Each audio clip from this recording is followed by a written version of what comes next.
addition to the approve that, won't you? If you drop by, it kind of looks a little funny on the outside, some of the painting, so that is a project we're going to do with some at least. Okay, we're ready. We're on the air.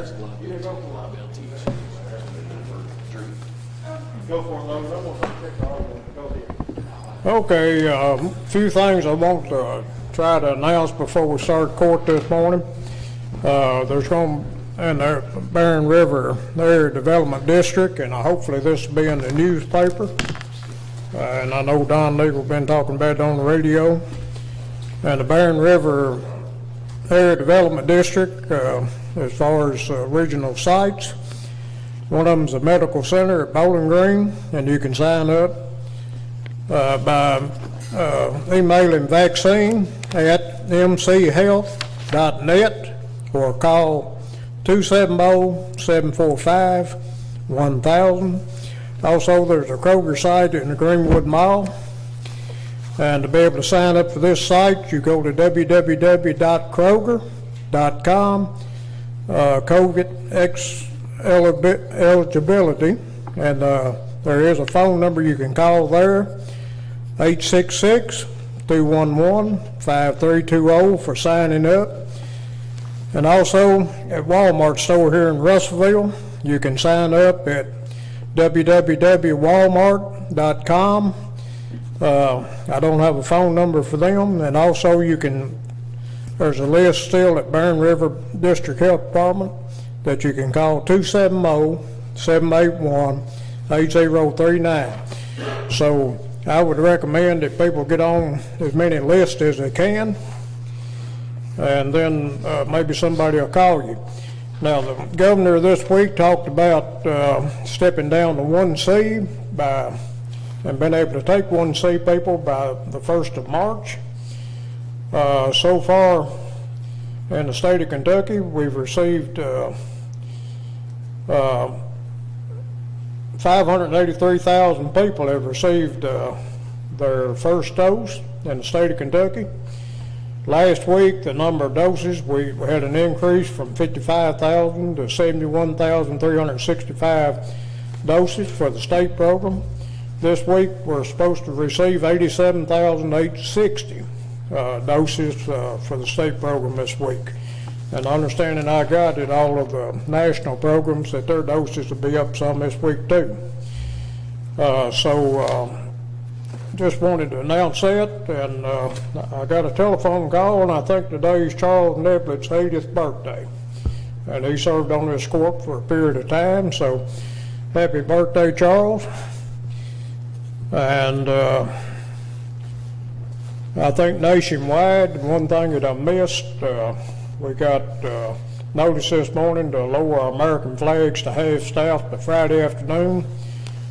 There have been over 500,000 Americans lost to COVID-related illness.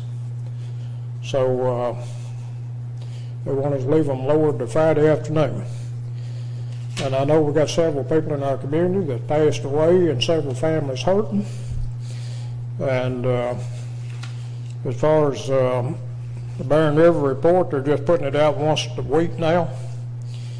Logan County, as of Friday morning, had 2,389 cases. We have had 49 deaths. 2,117 people have recovered. That gives us 55 new cases for last week, and that's almost 8 a day, 7.8 people a day.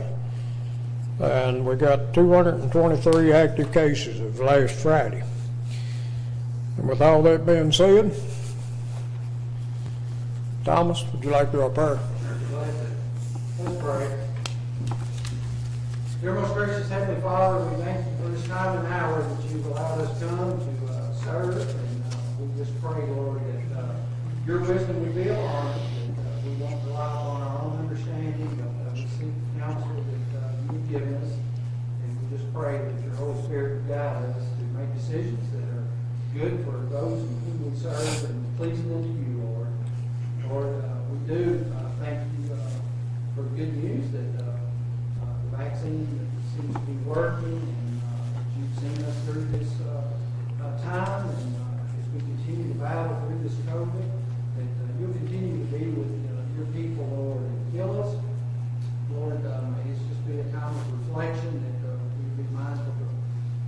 rely upon one another, to love our neighbors, help those who are in need, Lord, even when we come out of this situation, Lord. Lord, we thank you for the country in which we live, and we want to take this time and lift up to you our president and his administration. Lord, we just pray that your counsel will be upon him.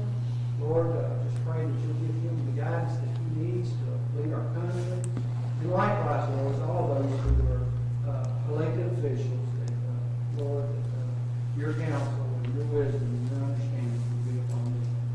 Lord, we do pray for those who have lost loved ones here recently. We just pray that your comforting hand would be upon them, Lord, that you would just provide healing in their spirit. And Lord, we pray and give thanks to those who administer care to those who are in need.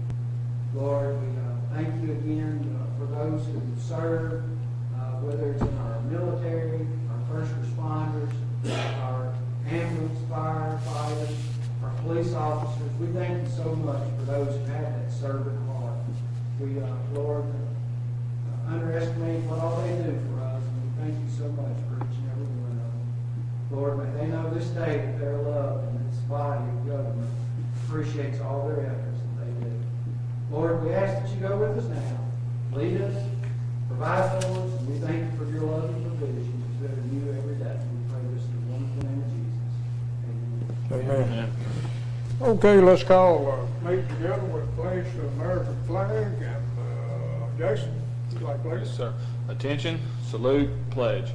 I pledge allegiance to the flag of the United States of America and to the republic for which it stands, one nation, under God, indivisible, with liberty and justice for all.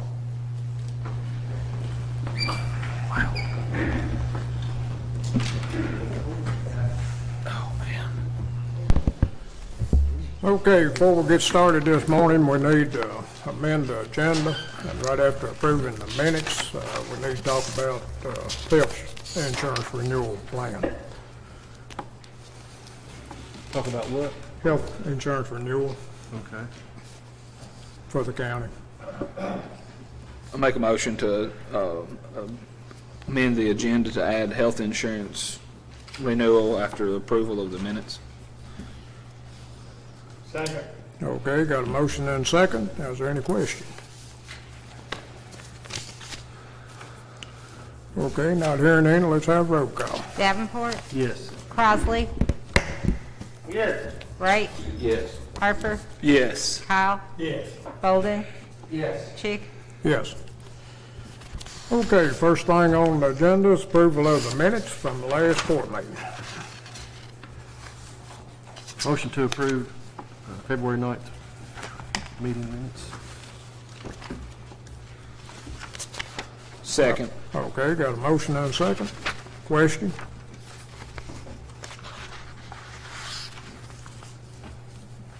Okay, let's have roll call. Davenport, Yes. Crosley, Yes. Wright, Yes. Harper, Yes. Kyle, Yes. Bolden, Yes. Chick. Yes. Okay, health insurance. Kelly?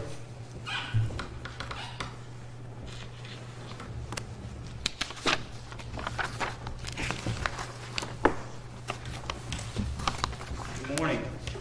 Good morning. Thank you for allowing me to come speak to you today. Never fun to hear the health insurance guy, I'm sure.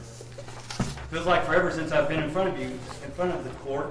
COVID, it's been a strange year and a half for everybody, and hopefully we're coming through on the other side of this thing.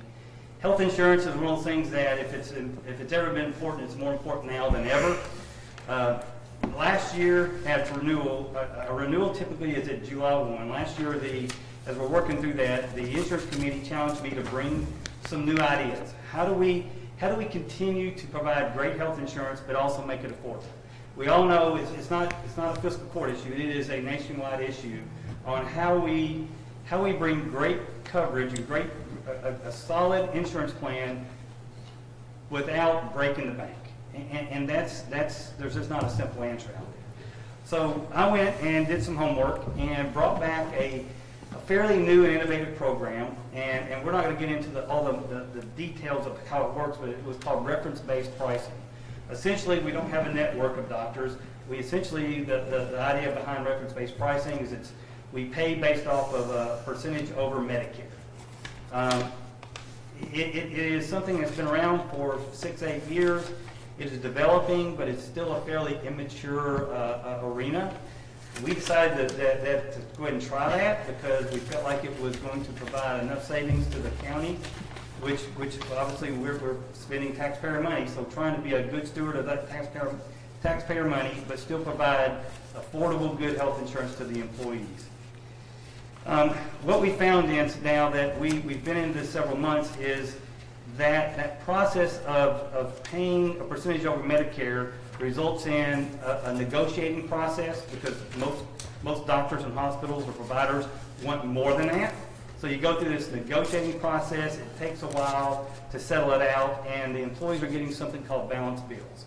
So that essentially says this, and I'm going to make up numbers, if the bill's $1,000, Medicare, we're paying a percentage over Medicare, we think we should be paying $300. That leaves the balance that has to be negotiated out. That's called a balanced bill. And there's a process to get that resolved, and it's taking longer than we thought to get that dealt with. Essentially what I'm telling you is that this has saved the county a significant amount of money. It's done everything we thought it would do from a financial perspective. What we didn't anticipate was a disruption to the employees and the additional workload on the staff internally. Those are two things that we just didn't know. It was the first time I put this plan in. As a matter of fact, within this Southern Kentucky, it's the first time we've seen this type of plan put in place. So we were up against the challenge of the providers never seeing this. We were up against the challenge of it was new to the employees, and I didn't get an opportunity to present to them. We all did it through video because of COVID. There was a number of challenges. We are now at the point where the underlying reinsurance is renewing March 1, which gives us an opportunity to reevaluate where we are. First question, was self-insurance the right thing to do? Yes, it was. And does it make sense to continue self-insurance? Everything says yes. Your claims all say that we should have and should continue to be self-funded. There's no question about that. It is saving us money over a traditional Anthem or Humana or United Healthcare fully funded. I don't think there's even a remote question on that. The question is when we renew on March 1st, do we continue with this reference-based model, which we had that disruption with the employees, or do we move to a more traditional contract or network? After a lot of discussion and a significant amount of time on me and my staff trying to figure out how do we eliminate the disruption to the employees and not coming up with a good solution, it's come to me that the only alternative is to go into a traditional network. Stay self-funded, stay with the same people we're with, but instead of negotiating every bill like we essentially were doing with this reference base, is going to a network, and it would be the Cigna network, where everything's already preset, which would be more what we saw with Anthem. So my recommendation is going to be on March 1st that we accept the contract. We modify and accept the contract for the underlying renewal, which is a March 1 renewal anyway, to move to the Cigna network. It's called a 1512 contract with Cigna. Now, what's the impact of that? The impact on the employees is once we get Cigna in place, it'll work much like it did with Anthem. You go see the doctor, it gets submitted, the bills, the amounts are pre-negotiated, so it processes very quickly, and there's no balance billing. So from the employee's perspective, it should look and taste and feel a lot like it did when we were under the traditional Anthem policy. For the fiscal court, what does that mean? We will still save money because this is a much more effective cost-saving program where your claims are today because you're self-funded, but we won't save quite as much. I was asking in a meeting earlier, what's that differential? Well, I don't have that differential. It will not get us anything close to back where we were with Anthem when we were fully insured, but it's certainly not going to save what we've been saving through this negotiating this reference-based pricing. I'm going to say that we're going to lose 15 to 20% in our discounts when we make this change.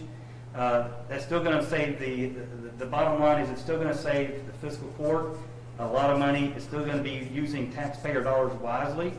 At the same time, it will limit the disruption on the employees significantly.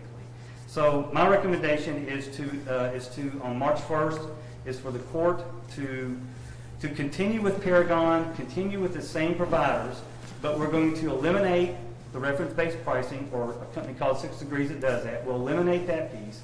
In place of that, we will put the Cigna network. And that will allow then all the providers in this area will accept the Cigna, so it shouldn't be a problem. You know, when you walk in, you show them the card, they see Cigna, they'll be fine with it. In fact, I would say the majority of larger self-insured employers around here probably already have the Cigna network.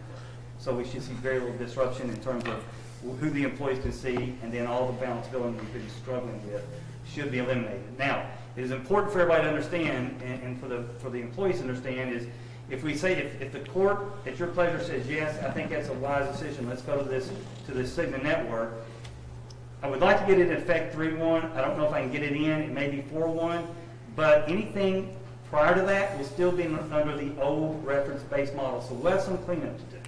But anything from that point forward, depending on when we can go live, will be under the new contract, which again should eliminate any of this disruption that the employees have had historically. So my recommendation to the court is to accept the new contract starting 3/1, to go to the Cigna network, and then we'll implement that network as quickly as feasible. Again, I'm not sure whether that'll be a 3/1 or 4/1 implementation. It just depends on how quickly we can get everything switched over internally in the systems to accept that. And I'll step back and take questions. Okay, if there's anybody got any questions, they need to be addressed now. My understanding I got, Kelly, we had an agreement with 6 Degrees till March 1st. Correct. And I maybe should have known better, but I took it that most time we renew this insurance in April. You know, we'll talk about the next year in April. So if there's any questions that need to be asked. I'm all for saving the county money when we can, and I think self-insurance is a good thing, but I agree that it seems like it's just not working with 6 Degrees. I mean, it's really put a burden on, I know Amanda and a lot of people on the, you know, I'm for saving money all day long, but if it puts a burden on employees and staff getting bills, I'm not for moving forward what we're doing. But if you think the Cigna will clean all that up and we'll still save some money, Yes. then I'd be okay with that. As long as the providers recognize it. That was the biggest Yeah. concern with Yeah. Paragon. Right. We had a lot of issues, and then we had employees getting the bill. Right. And that was my main concern when we went that way. I didn't want the employee to get the bill. Well, and, you know, there is a workflow where it's supposed to go through this workflow and eventually get resolved. There's a lot of moving parts that, here's what we did to our employees is we went from, and I'm using this analogy, we went from the very shallow end of the pool into the deep end of the pool immediately. We went from one side to the other side, and not just a regular pool, it was a wave pool. So we took them from Anthem, which is very tried and true. The systems work. There's really very little involvement we asked for the employees in that scenario, to an environment where the employees had to be super involved, way more than they ever have before. And we did that in the middle of COVID, when we couldn't really educate the way we needed to. Now, even if we'd had the opportunity to educate, I'm not sure that this still would have been the right move long-term for the court. We did our due diligence. We thought we were doing what was right, because we do want to save money.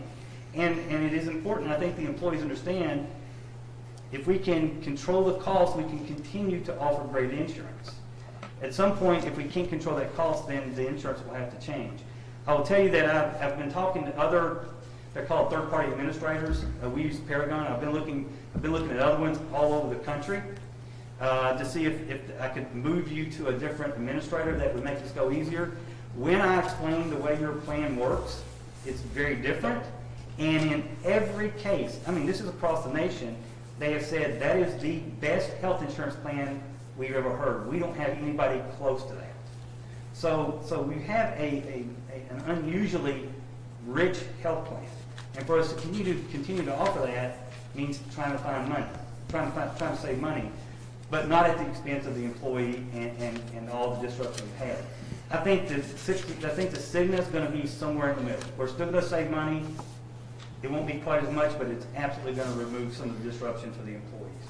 100% believe that. Is there a way that we can know if all the doctors, providers here, at least in our town, will take Cigna? I've looked it up and I haven't seen anything that didn't, and yes, we can pull a report, but again, Cigna it's going to be much like an Anthem. The Grace Gilberts of the world for sure are going to take it, the Vanderbilts, any of those kinds for sure are going to take that. Okay. So I have very little concern about it. You might have a one-off here and there, but it's going to be nothing like we've seen in the past. Right. Now the reality is the only way to have complete coverage is to go back to Anthem. Anthem is the 10,000-pound gorilla in Kentucky. That's the only alternative is to go back to them. But obviously with that comes a significant cost price increase, right? So I think the next step to try is this. Yeah. And if for some reason we find that this isn't a long-term solution, then I have negotiated with Anthem for us to be able to come back to them in a self-insured environment. They typically don't do that for groups under 100 employees. I did some negotiating. I think we try this first because when we go back to Anthem, they are going to be more expensive. They've got it built in. Anthem, let's face it, insurance companies don't lose money, right? And so I think this is taking us from the deep end of the pool into a shallower part of the pool. I think this is the next step to try. July 1, which is when our plan actually renews, if it's still not working, then we can go back and evaluate whether or not moving back to an Anthem environment makes sense, both financially and the impact of the employees. So I'm kind of stepping this thing back to where I think it'll be right, but I do have a next safety valve that will be a 7-1. I got a couple of statements that I want to make to the court before taking action. So this is a soapbox issue for me. I think anybody's been on the court for any time you understand that. So, yes, I am going to support it. I can tell you that now. And I'm going to support it only because mathematically it makes sense. So, and we don't know. We won't know until you put the same 8 months under Cigna that you can compare the 8 months we were with 6 Degree. And then you'll know what the difference is. But based on what Kelly has told us in our meeting, you're probably going to pay about $50,000 more for the same dollar amount of claims that went through 6 Degree. So if that was $300,000 worth of claims, let's see, 8 times 320. If you had about $320,000 worth of claims that went through 6 Degree, 6 Degree paid 320, you can expect when it goes through Cigna to be about 370. Okay? So an economic question is, well, why the heck would you do that? Okay? Well, the first question is the burden it puts on the employee, and that's the part I'm going to address. The second part is the burden it puts on the judge's office. I could justify the administration costs and the loss in the productivity in our treasurer of doing other jobs that she needs to be concentrating on, fooling the biggest, But the other argument would be, would you just hire another employee and you spend $50,000 and let them handle it and where to watch and where to accomplish everything. So I want to make a comment about what you said, Barry, about the employee not getting a bill. The goal is for an employee to get a bill, okay? For self-insured to be successful, the employee has to be engaged, period. When we say we are self-employed, self is not Amanda and Judge Chick. That is not self. Self is the group, okay?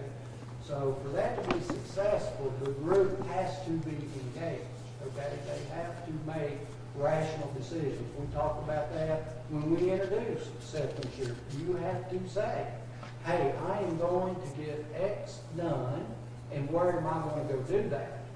I think we all make decisions in that. And we're taking non-emergency, life-threatening type things out of the equation. There is never a question, a matter of life or death. We're talking about, I need to go get blood work next week. I need to go get an x-ray.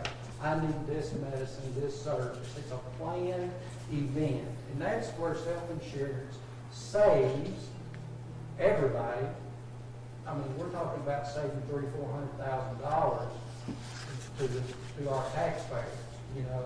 And that is secondary to me. The saving of money is really secondary to me. What's primary is getting the group back engaged in their health decision-making process, you know. Government has taken that away from us, okay? We don't do anything else under this country. We don't buy our cars through insurance. We don't buy our homes through insurance. We don't buy anything else and just turn that over to somebody else and say, just please go negotiate what's best for me. You know, we don't do that. We've done that with health insurance, and it's become an emotional, and the government's trying to fix it for 20 years and see where we're at today, okay?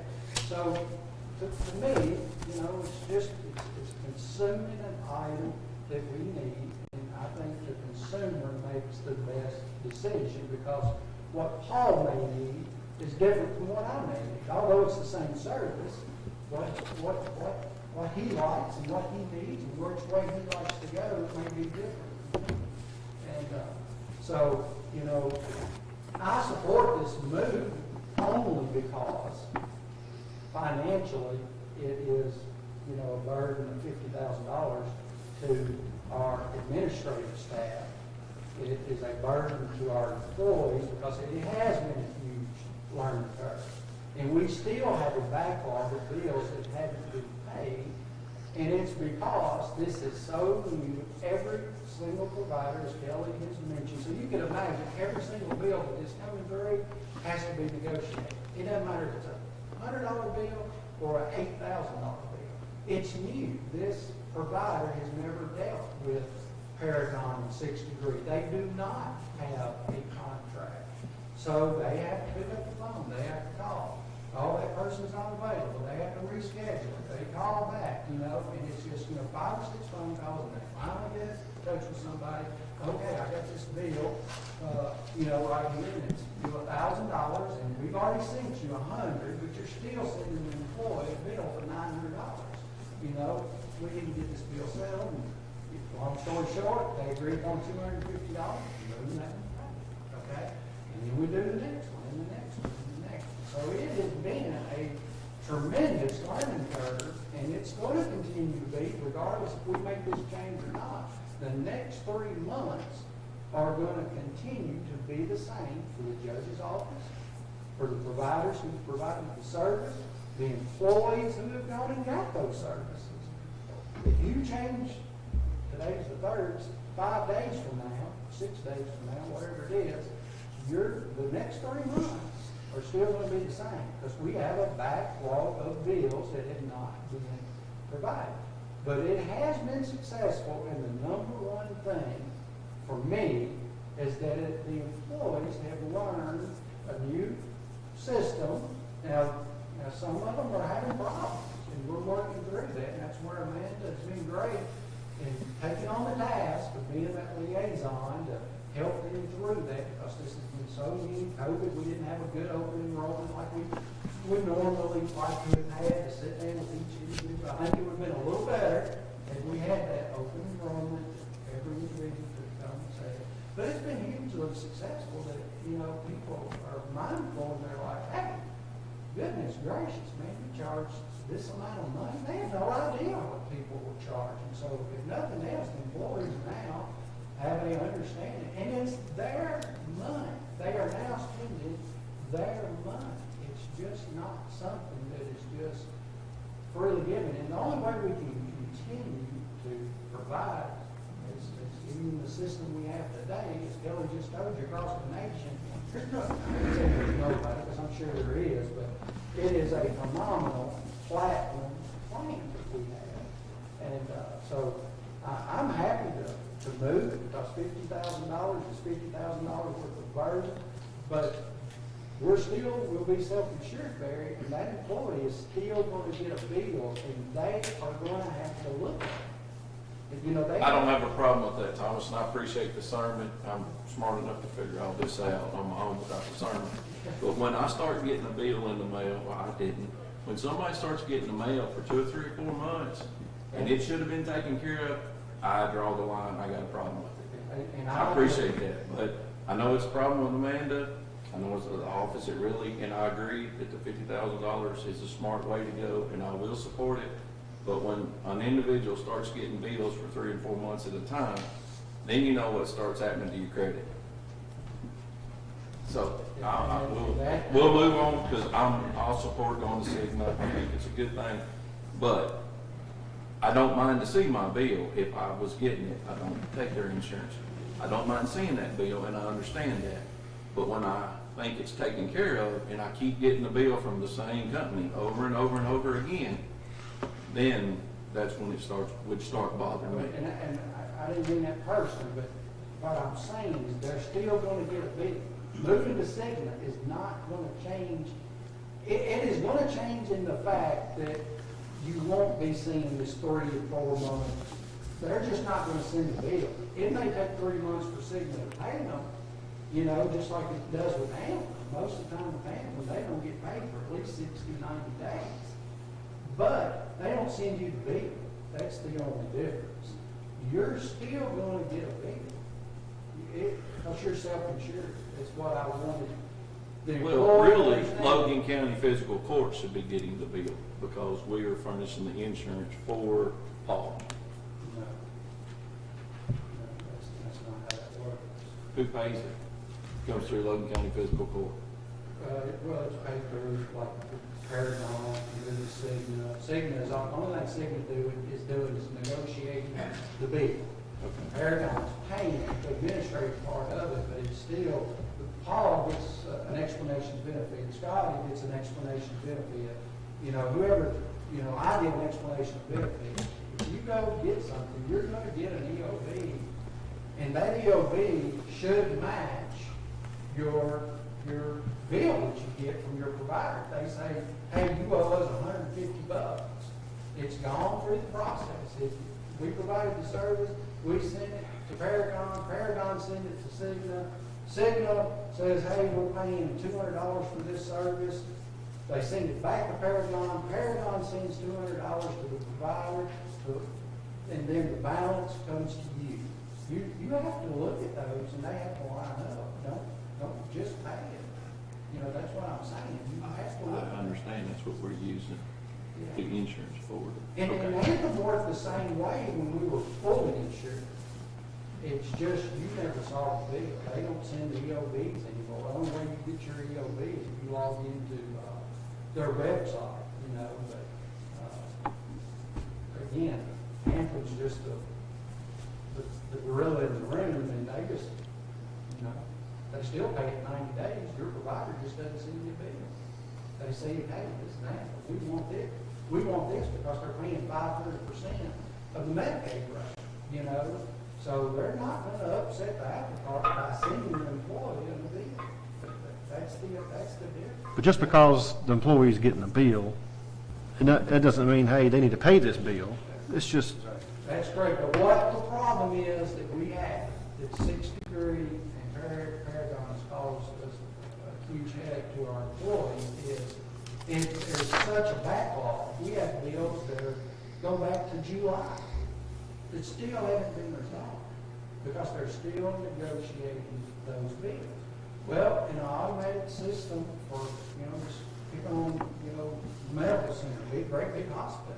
You go see them, you're in their system, you still, you know, that system's sending you a bill every month. Next month, get a bill. Next month, get a bill. And then it's automatic. Their system says when that bill's 3 months old, you get the collection letter. Okay? So, boom, you're getting a collection letter.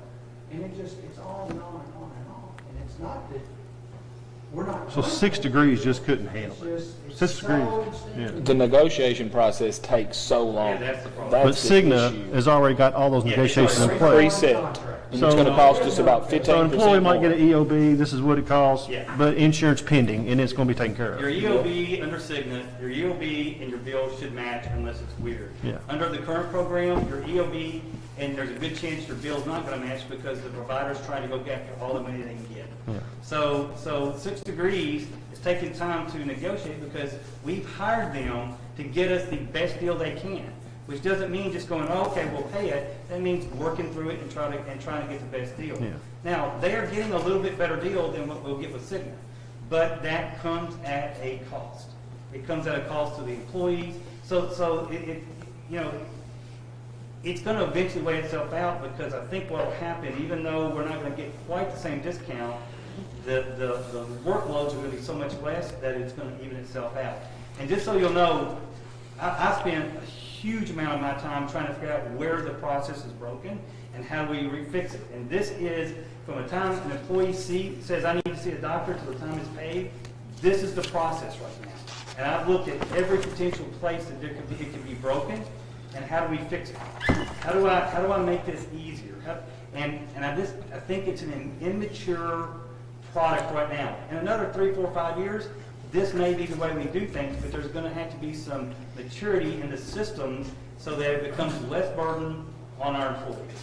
That's the piece that I missed. That is, as I told the community, I've not done this. I've seen it. It was new, and it certainly was new in this area. And I'm really glad we tried it. And I think that, and I actually have other employers on this right now that are having the same issues, but they're in larger communities Take a picture where of it. the providers are a little more used to it. Knock on wood, they're not having problems right now. Now, we may find that the same issues pop up. But I guess the point of this is, I don't want you to think I've just been sitting in my office not worrying about it. I've spent a huge amount of time on this, my staff has. I've been in contact with Amanda. Every week, sometimes multiple times a week, but certainly once a week we have a call with Paragon to go through claim after claim. And we've worked hard on this to try to resolve it. I promise you that this is not light for us to come in and say, let's move it, because I agree with Thomas in that we've got to do something different, but what we're doing today is not working the way I had envisioned it. And I just don't think we're quite ready for it. I think what we do is we pull back a little bit. Okay. I'm sorry, I didn't realize. Judge, I just want to make a couple of comments. First, I want to thank the court for being good stewards of taxpayer money and providing a benefit to employees that can be beneficial to them. That helps all of them out. Thank Amanda and the judge for taking the time out to try to work through this together with your staff. We want to thank y'all. Well, 2 of the concerns that I have moving forward, Kevin, let's throw this out. Yes, sir. 2 of the concerns that I have for the employees, I don't want to, with this plan, we've got, if it's education, communication, whatever that may be, I don't want to discourage the employees from doing preventative maintenance tests throughout the year that they've been doing, that Thomas, I didn't get a bill for in the past. Just from what I understand for some employees, they're gone away from doing preventative tests, which is going to cause the court in the future, if you keep going in that pathway, it's going to cause a big problem, not only to you trying to get a rate that you can sell to the court and the county, but also to the employee and their health. So that's one of the concerns. The second thing I have a concern about is, we've got to move away from collection agency calling our employees 10 o'clock at night. That's my biggest thing. I don't want to be in that position, and I don't want to be responsible for my employees being in that position. So that's just a couple of concerns that I have that hopefully you're addressing. And I know the judge has been working on it very diligently. I appreciate, and both of those are very valid concerns.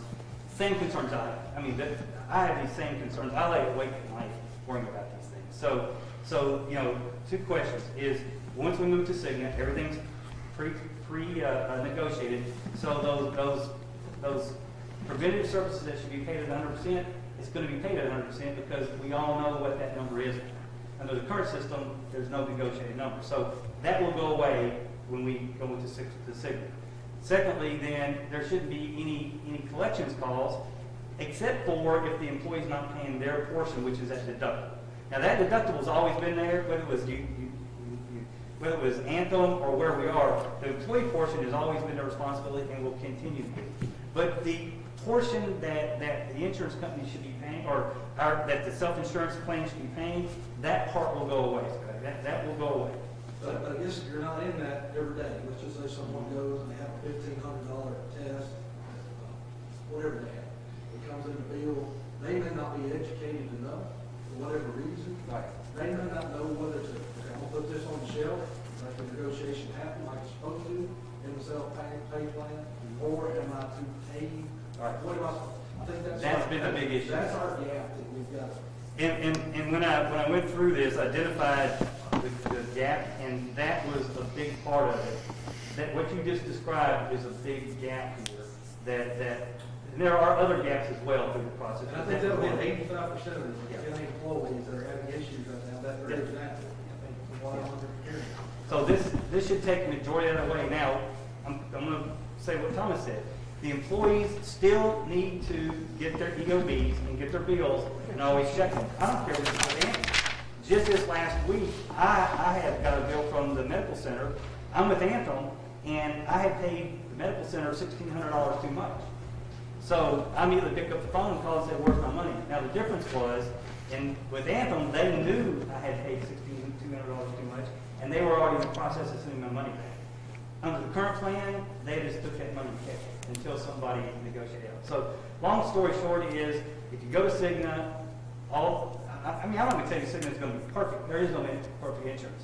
But it's going to taste and feel more like what we had back with Anthem from the employee's perspective, from your perspective as a consumer, right? And your concerns are my concerns as well. Very valid. Yeah. I appreciate, Kelly, y'all coming up with the solution and the committee working on it, but I mean, I'm ready to move forward on y'all's recommendation. If y'all ready. All right, well, thank you. I'll put it into the form of a motion to continue with Paragon and eliminate the 6 degrees and replace it with the Cigna network as soon as possible. Do I have a second? I'll second the motion. Okay, I've got one question, Kelly. If we do this day, when will the people receive their new insurance card? So I've got a call already scheduled this afternoon to see what the implementation schedule would be. I don't know if I can get this done for a 3-1 because it's so right up on it. So this will be either a 3-1 or a 4-1 effective. And as soon as I get the confirmation of which one it is, I'll let you know, and then we can begin communicating with the employees. Okay, So now, 3-1 or 4-1, I'm not sure when I can get the. okay, my other question is, what do we do with 6 degrees for a month then? We'll continue what we're doing now, and then we'll once we make the move, then we'll continue to clean up any issues that are out there. We'll just have to continue to clean it up. So. He's asking about the 1 month Oh. out of contract. Well, you'll continue to pay exactly what you've been paying with. Until we make the change, we'll continue to pay 6 degrees what we pay them. And then once we make the change, then we'll quit paying 6 degrees and we'll start paying the rental fee for the network. So we're paying 6 degrees $30 per employee per month. That'll continue for a month. And then when we make the change, that actually drops to $15 and change. So we may have to pay 1 additional month to keep 6 degrees in place, assuming I can't get it done for March 1st. You know, I just don't know the answer to that. So our contract runs out March the 1st with 6 degrees.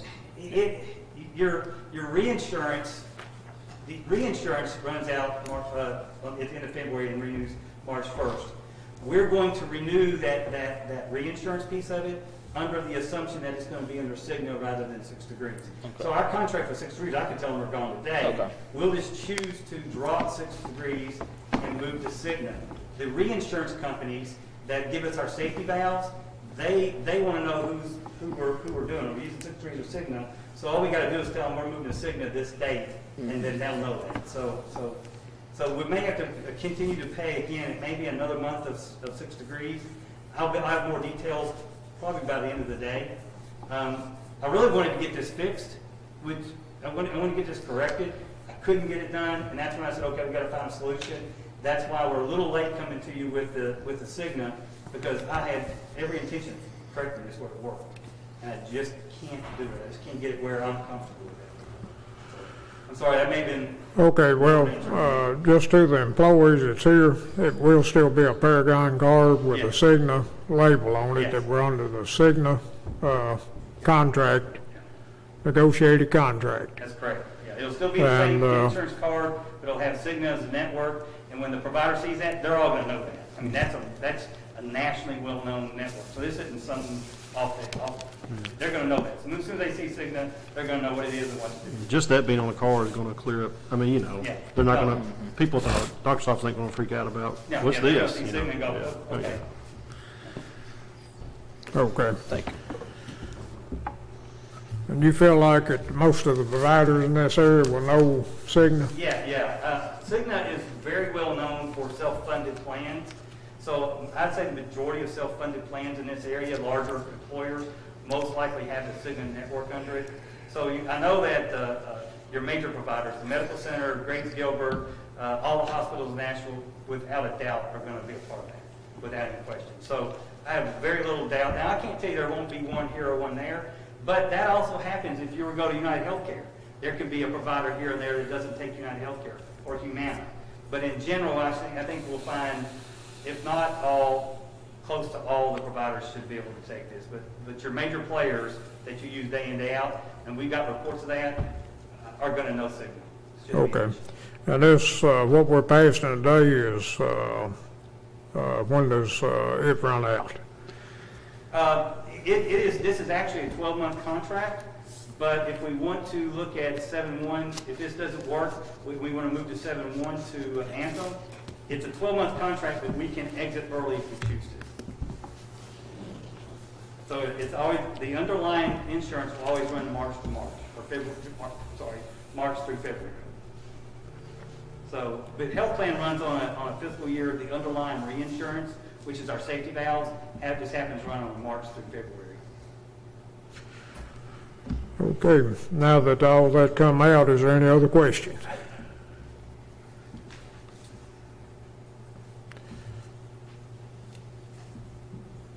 Okay, if not, let's have roll call. Davenport, Yes. Crossley, Yes. Wright, Yes. Harper, Yes. Kyle, I'm staying. I'm gonna go, I don't understand it well enough to vote. I don't want to vote yes or no either one. I don't understand it. I don't want to vote on nothing that I'm not sure I know what I'm voting on. Bolden, Yes. Chick, Yes. Okay, motion passes. Thank you, everybody. Thank you, appreciate it. Kelly? Yes, sir. Yes. Just walk up here a minute. Yes, sir.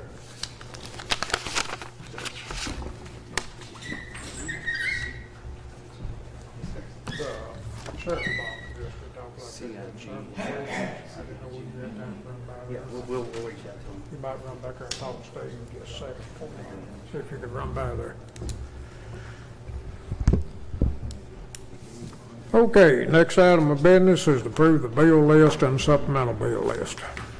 Motion to approve the supplemental and bill list as presented. Second. Okay, got a motion second on the bill list and the supplemental bill list. Is there any questions? Okay, if not, let's have roll call. Davenport, Yes. Crossley. Yes. Wright, Yes. Harper, Yes. Kyle, Yes. Bolden, Yes. Chick, Yes. Okay, treasury report, Amanda.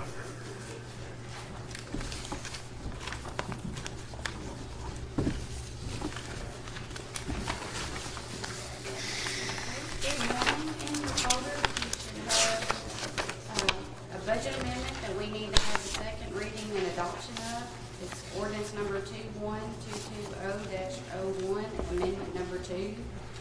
This is to amend in unbudgeted receipts from the Commonwealth of Kentucky. It will increase revenue code 07-4503 federal grants reimbursement CARES 866-736.33. Revenue code 04-4510 state grants by $1,500. which in turn will increase expenditure code 0452053844 2020 spay and neuter grant by $1,500, and 079200-999 contingent appropriation by $866,736.33. Is this different from the CARES we did last week? Well, This this is is, second reading. an amendment, Thomas, and it takes 2 readings. Yeah.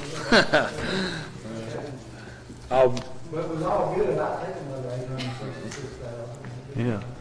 motion to approve. Second. Okay, we got a motion and a second. Again, this is a second reading. We have to do that. We have, after the first reading, we have to send it to the Office of Local Government, Thomas. Okay, is there any question? Okay, if not, let's have roll call. Davenport. Yes. Crossley. Wright. Yes. Harper. Yes. Kyle. Yes. Bolden. Yes. Chick. Yes. You also have a list of budget transfers in your court folders that we need to get approved. So moved. Second. Okay, got a motion and a second to approve the budget transfers as presented. Questions? Okay, let's have roll call. Davenport. Yes. Crossley. Wright. Yes. Harper. Yes. Kyle. Yes. Bolden. Yes. Chick. Yes. And today we need to transfer $75,000 from the occupational net profits tax fund to the jail fund. Motion to approve. Second. Okay, got a motion second on the cash transfer. Any questions?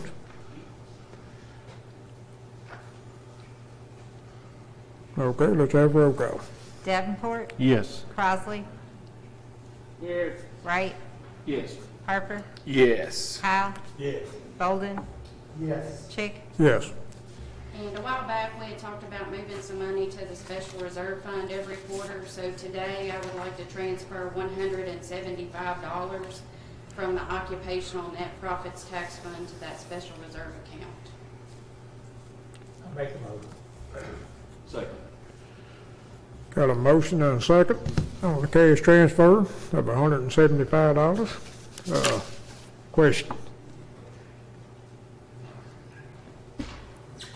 Okay, let's have roll call. Last time, I'm Yeah. gonna ask that question. Davenport. Yes. Crossley. Wright. Yes. Harper. Yes. Kyle. Yes. Bolden. Yes. Chick. Yes. Thank you. That's all I have for you all. Thank you. Okay, road work request, Tyler. District 1, continue maintenance. Paul, thank y'all for all the plowing. Tell you guys, man, y'all did a great job getting the road salted and plowed. I really appreciate it. Thank you.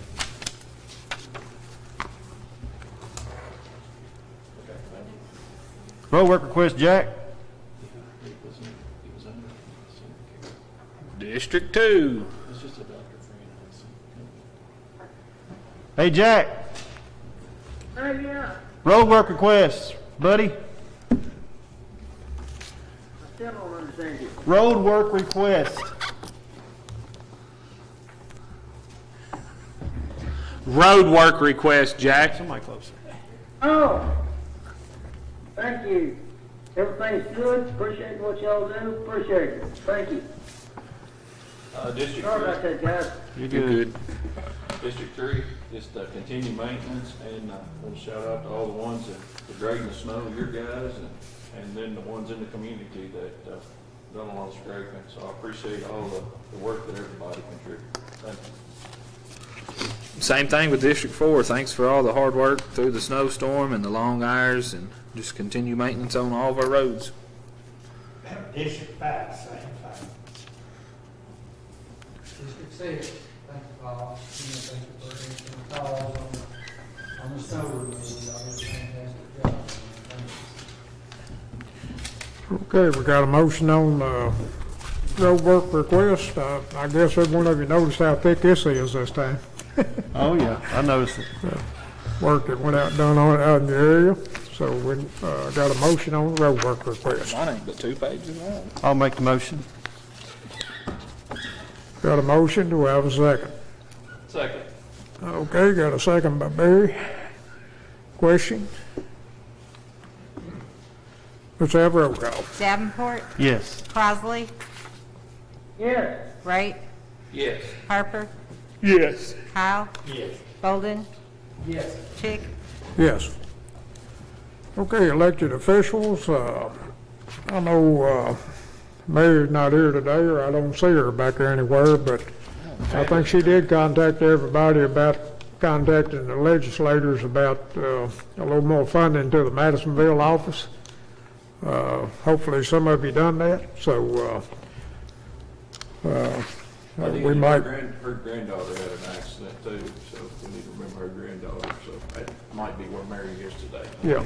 But I just knew that one thing, I mean, she did request all of us to make contact with our representative and our senator. And it will be a little more cost to it if we lose that Madisonville office. It will. And I did reach out, I did do that for her, but, Okay. I don't know, it's still in the process. Okay, Scotty, you got, okay, okay, Sheriff, don't have anything, I got a Department? question for the sheriff, just real quick. On the bill thing, on the medical cleared stuff, I mean, are you having to take everybody who's arrested out there to get medically cleared? I mean, we spent $4,304, and that looks just to be, worse managed. Again, some of these, just to show you how long it takes, I mean, if that goes through our insurance company at the jail, I'm assuming, but, you know, August, September, October, November, December, January. So has this just been compiling, or you haven't seen everybody? I'm just trying to see what the future is. As for the delay, it is a lot of it was, we get a bill, and it's just a straight out bill. We're working with Logan Memorial, making sure we're receiving the discounted rate. So that's mainly the delay on those, because they got people in COVID and all that. So that's 90% of the delay, I feel like, that those. Yeah, I'm not worried about the delay, much. It's just medical period. All of these bills were, a lot of them were refusals at the jail, and then we had to go from there to get them cleared. Okay. Mainly they were drugs and alcohol-related arrests, which they didn't meet criteria at the jail, and the jail requested medical clearance. That's what I was wondering. What spurred y'all to take them out there? Yes. Jail box. Yes. Okay. Thank you. Body arm, the cams, not the body arm, but the cams, are they?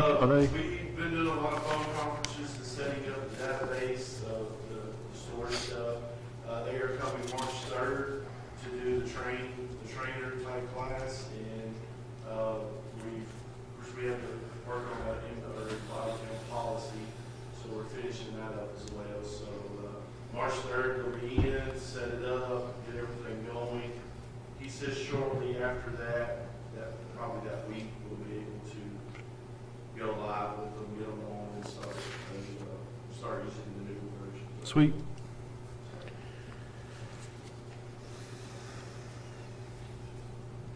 Okay. We ready to move on?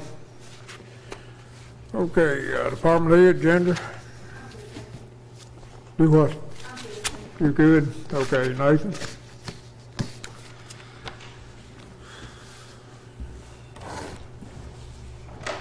Good morning. Good morning. I apologize in advance, this may take a while. Of course, many of y'all know I preach, and this is gonna be a sermon today, I guess, probably, but, not a jumper and a shouter probably today as much, but just bear with me here if you would. It's about the recycling center. And we've had some different proposals for our center, and so we just wanted to see the pleasure of the court, how y'all wanted to proceed forward. And just to kind of recap, it had been proposed by Thomas about a loading dock for us and some other things as well. And in the interim between court meetings, we did have 3 magistrates that visited out there, Tyler and Jason and Barry, and I apologize if we weren't able to get together on some of the others. So, Jason sent me a text, and I told him I'd be there. so I apologize about if some that wanted to get out there couldn't, but there was another proposal that came from them, and that proposal was in doing it a little different way than we've been doing it and require a little bit more upfront money. But what it would be for our recycling center is to remind everybody, we wouldn't, in the current setup that's been approved by the court, be able to have a trailer on site. It would have to be called and brought in. And so it's proposed a little different way of buying a trailer, actually purchasing our own county trailer that would be roadworthy and having a local trucking company haul recyclables to a mill directly. And I did a little research on that and just had a few thoughts. I did talk to 4 of the mills that we've worked with on the bidding process for this, and they were willing to do that. Some were less so, including the company that the court has actually approved. It doesn't seem like that's going to be possible for them to do what we just said. But I just was told in the process it would be some upfront money to get several $1,000s to get a good roadworthy trailer for that. That would be approved by the U.S. DOT and all the other standards that are there. And just as a reminder, the recycling center is not a big money maker. If we're thinking about bringing the money back immediately, it's hard to say. The center made, as I was telling some of them before court, somewhere with our recyclables coming about $3,000 in 2020. So we're kind of small. We're hoping to bring that up. Hopefully prices will come up. We just don't know. And so, it could be a good long-term investment. I feel like talking about bringing in our own trailer and doing that, it's something we have a trailer on site. It's easier for Tim out there working at it, but it will be some upfront costs. It's going to take a while to earn it back.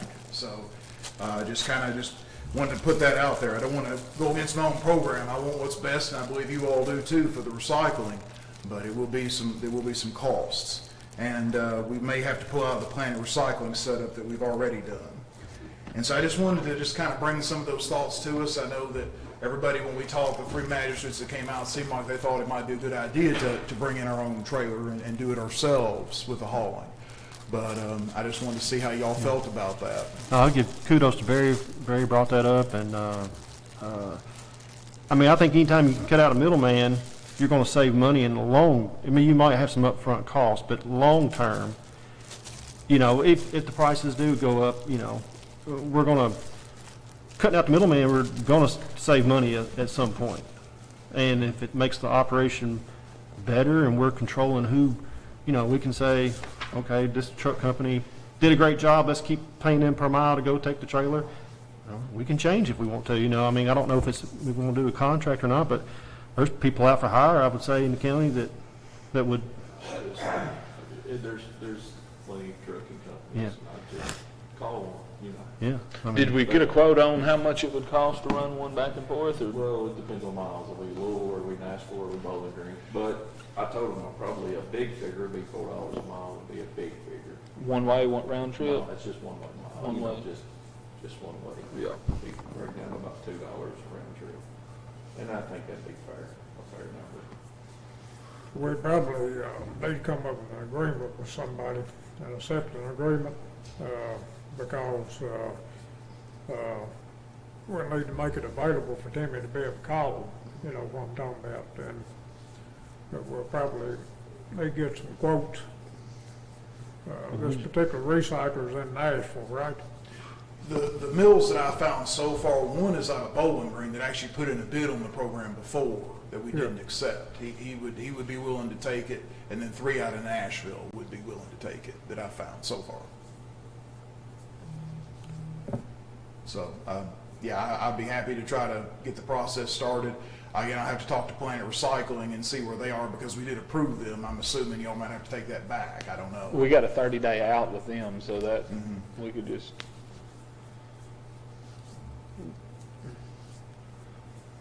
Yeah, we can just check around. That figure that I threw is just off the hip, so we probably need to check around with a hauler. But we have plenty of haulers in local that I don't think that's an issue. No, finding a roadworthy trailer, how do we go about that? Do we have to just Well- get quotes? We don't have to buy a new trailer, do we? We can find a used one, a good used one. You don't ever see no new trailers with hauling recycling. Yeah, no. Anybody. But one thing we got to take into consideration is going to be, I'm afraid, a lengthy process before we get the thing up and running like it was at one time because of the inmate situation, you know. And certainly not talking about a local jail. They furloughed the people that could go out and work, and I think we got maybe 15 down there that's eligible to work, and there's that much work inside the jail as far as cooking and cleaning and that type of stuff. So we'll be a while before we see 4 inmates out there dealing with recycling. We can't change that, so. We do have a couple of guys out there right now working some community service, so we're glad to have them. Yes. For that program, but, yeah. And they talked about, Thomas, it was mentioned about a loading dock, and it was thought that might be a little bit expensive, but Yeah, I called Barry, just, asked him his opinion, he explained all that to me, so I agree. Trailer's the best option, cheaper. But now you hadn't talked to Planet about having a trailer. I've talked to them, I have to talk to them again to nail them down, but I'm pretty positive they're not gonna be able to work with what we're talking about here, so.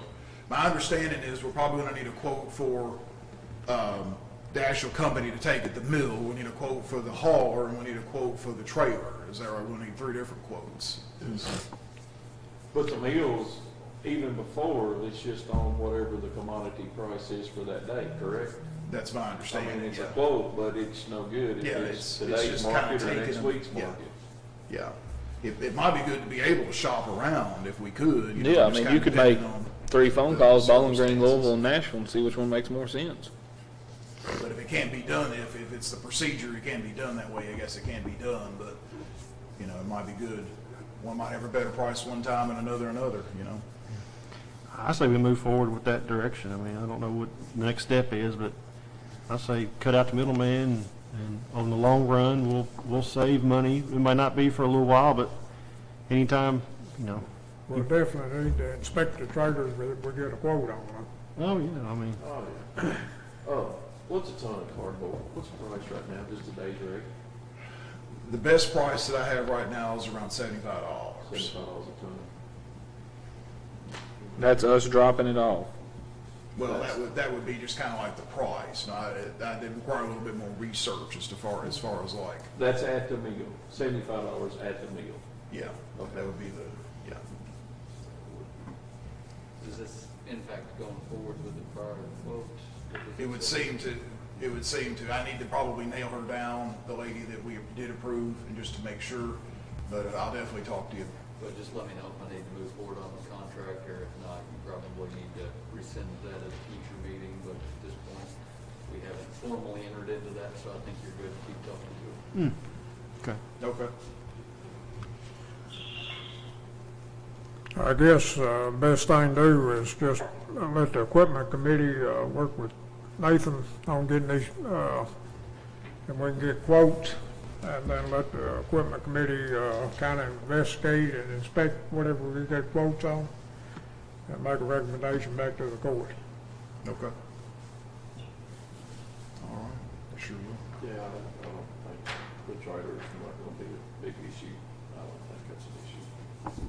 I don't think the hauling is. I mean, I think that'd be simple. Well, we know it's got to have good tires and good brakes. It does. Brand new set of tires, 2,400, and about 800 for brakes and drums, so that's what that runs. At least held together somehow. Yeah, big good. Does the court need to approve this, or you want me just to start looking and bring something back next time? If somebody wants to make a motion that the equipment committee work with Jason on trying to purchase a trailer, that'll be fine. I mean, I don't know. Committee's a working committee. I guess if they can just bring it to court, committee can recommend it, and we just do it. Yeah, at they that can time? get quotes from different people, call and get quotes. Yeah. Let me, I guess I get with y'all later. Y'all wanna work on that, be the primary focus on the trailers, or you want me to do that? Yeah, I'm not sure. Committee's Barry, Jason, and Robert Earl, I think, right? I think it's me and Robert Earl now. Is that right? Oh, it's just two of us now. Oh, okay, Robert Earl and I will look at it. okay. Only thing about the meal, I'd like to know, is there a time, what kind of time frame will it be? Because they're gonna wanna know that. If a truck shows up, it's gonna sit in like 2 or 3 hours, or is he just gonna be able to drive and go? The ones I talked to, it was a little different for all of them. The terms were kind of, I didn't get into that here, but there were specific terms they had, and it was a little different, so, but I can. I'd like to know that, because that's gonna go in on the quote deal probably, because they're gonna sit 3 hours, it's gonna be hot. If they just unload in 30 minutes out of there, it'd be cheaper. Fair enough. It'd be something to consider when we're choosing who to do the meal, so. Oh, okay.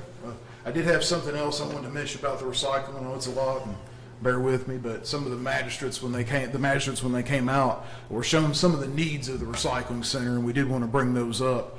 Tim and I talked about some of our priorities. One priority we did have, and let me just run through the list here that we had. We did have some light fixtures that needed fixing, 5 that don't have bulbs working, or they just don't work. The heater on one of the sides of the building doesn't work. The roof needs some inspection. Some insulation work in the outside of the building. We've been talking about paying that for a while. So some TLC is going to be appreciated as time moves on. And we just want to also get the pleasure of the court. Tim and I thought the first priority probably should be the lights out there to be able to see, especially on the Baylor side. 4 of the 5 lights are out. We would appreciate, I guess, the opportunity to get some quotes to look at either fixing those 5, or maybe even better in the long term, getting some LED bulbs out in just all 10 of the fixtures that we have, and maybe just replacing everything, getting some quotes. That light situation, that's a safety thing to me. I mean, with y'all moving those bales, I don't know why we have to wait. Why do we have to wait until, if it's something that's broken, why can't we just get it fixed? Why do we have to wait till next quarter? We can do that. Yeah, let's get them lights fixed. I mean, I don't think we need to wait on something that could cause injury, to employees. So I don't think we need to wait on the lights, but maybe on the insulation stuff, we get quotes, to see what it costs to insulate it. And then what was the other thing? The roof would be pretty close on the list, because no sense fixing it if you're gonna let it leak. Right. Yeah, that's what we talked about. The roof, it needs probably first, and then the insulation. So, Okay. and then the heater is broken, so maybe Yeah. he didn't think it might be too much to get it fixed, but maybe to have that somewhere on the list too. Yeah, it's county property. We got to keep it up, so it's not. We appreciate it. Not being good stewards by letting that stuff fall apart, so. Need a motion, or is No, I can take care of those lights, and we just need to get somebody to look at that heater. The roof and the insulation. If that heater, needs to be replaced, we'll have to get quotes, but hopefully it won't have to get replaced. Maybe it's just something small. Okay, so we just go to town with it and Yeah. have at it? Okay, Yeah. sounds good. Well, I appreciate everybody's support. I did want to bring up one thing, and Nathan does all he can when we're dealing with properties that are having issues. And but there's got to be something more that we can do about, if you're in a subdivision and you got people 50 foot on each side of you, and the house in that, amongst those houses, have 50 bags of trash stacked up and been there for months, and animals are tearing into it, dirty toilet paper rolled up somebody's back door, we've got to have something we can do. Does anybody have any recommendations on how we can make stuff like that not be, that's not fair to people that live around people. It's one thing you keep your stuff in your own, when your own property, one thing, it looks terrible, but it's your property. But when you have trash bags of your waste of your household, it sits for months in front of your house, and animals or whatnot tear into it, and it blows into your neighbor's yard. What can we do about that? That sounds like it's littering. the particular case I am working on that particular Well, case. and but like I said, Nathan works on it, and onerous. that's nothing against Nathan. Nathan does a fantastic job. It seems like Nathan doesn't have enough things he can, he sends them letters, he goes and talks to them, knocks on their door, and he does the best he can do. But how can we prevent something like that in those type situations? I'm not talking about, I'm talking about houses among houses 50 feet away from each other. We have to be able to do something about that in a quick manner and not just my. The way the cities deal with that most efficiently would be with code enforcement type things or other planning and zoning type. Well, restrictions. yeah, I know, but anytime we talk about code enforcement, everybody gets worried about it. I mean, but is there another way, or is that really the only way? I mean, that's the way to deal with what you're talking about. The rest of it Yeah. comes down to civil enjoyment of property type issues, and Nathan and I try to push the envelope as much as we can on Yeah. state laws that would address it, but, So if state's law says you can't have trash in your yard that blows in your neighbor, whatever law you can use. prosecuted that before for littering, as Jason said. Okay. But just having stuff accumulate on your property doesn't necessarily Right. fall within that. Right. I think the things you're talking about that are more code enforcement are like the eyesores and stuff like that, where they don't necessarily do anything else, but people just don't like looking at them, and people in the subdivision shouldn't have that. Well, that's either going to be handled civilly and regulations of a subdivision Yeah. or through planning and zoning. Yeah. Like Russellville City has restrictions on cars being parked that are immobile and stuff like that. Yeah. Those are what I'm hearing, the types of stuff you're talking about. Well, I guess I'm not, I've talked about that before, but I'm not talking about that specifically now. I'm talking about trash litter within your neighbors that comes onto somebody else's property. Is that something that can be covered by state law, and we can prosecute them and say, stop, you can't do that, keep your stuff within your property, or Potentially, I mean, you're gonna have to have somebody come out there anytime you're talking about charging somebody with a crime. I mean, that's why we have the police, so you're gonna have to have Nathan out there investigating that sort of thing. Okay. Working towards that, so. I just was just wanting to get other people's opinions and ideas on if y'all ever have those kind of problems, or I mean, you know what I mean? I mean, it's just like, It's tough. Yeah. And the thing is, it's like, sometimes the standard, it's a little hard, it's a little subjective. Mm-hmm. Some people, they're just junkier than I would want to be, if that makes sense. Right. But is it really a law violation? Sometimes it's hard to really right, and say it's having a- I don't want to, Yeah. I'm not saying let's tell people to do their own property, but I'm saying when it affects people around you. The case we're talking about really crosses definitely a boundary. that So has to be that's dealt what with. I'm Yeah. talking about. I'm not talking about, if you own a piece of property, you should be, for the most part, I think, be able to do what you want to on your own property. But if it affects the others around you, then we've got to be able to do something to help. One person could be affecting 10 people, so that's just not fair, in my opinion. So I don't know. I don't know what we can do about it. It just seems like sometimes we hit roadblocks in that area when it comes to one person in a tight, squeezed neighborhood environment can affect so many people, and I just don't think it's fair. But that's just my opinion. I know you don't want to hear Is there not planning. anything in that subdivision, regulations, when you use the standard, I know there's nothing revised, but the standard one, there's nothing in the subdivision requirements? I think it's a civil, is that like a, It would create a criminal law, and so basically what you're gonna get at is, planning and zoning, they're not, code enforcement board, they create administrative laws that can deal with those things, and so they deal with them more easily, but he's talking about something where I can take somebody to court. I don't know of anything that creates a criminal law that we could prosecute in court.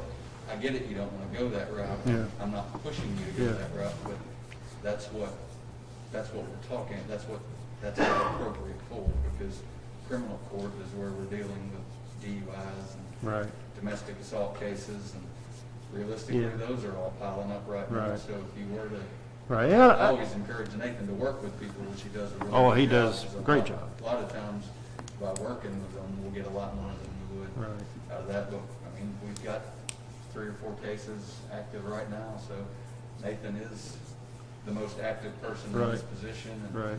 you know, I try to give him my, as much guidance as I can, and Yeah. he's getting better and better as an investigator. Yeah. Appreciate the help, I really Job do. with Steve. Yeah, I know, and I know he does all he can do with, you know, his capacity, but, you know, and I don't really want to call it criminal, but it's just a nuisance, you know. It's just a nuisance, I guess, to people around us. I know that's criminal, I know what you're saying, Planning and but, zoning, or the, code enforcement. yeah. It is handy for Yeah. being able to handle those things like tall grass and stuff Yeah. like that aren't Yeah, and I don't- necessarily your common law crimes, but they bring down what your community Right. looks like. Well, I don't know what we'll do then, 'cause I don't think code enforcement's the direction the county we need to go, I don't guess, so. I don't I'm know gonna what keep we'll do. hammering away at Okay. it for sure, and.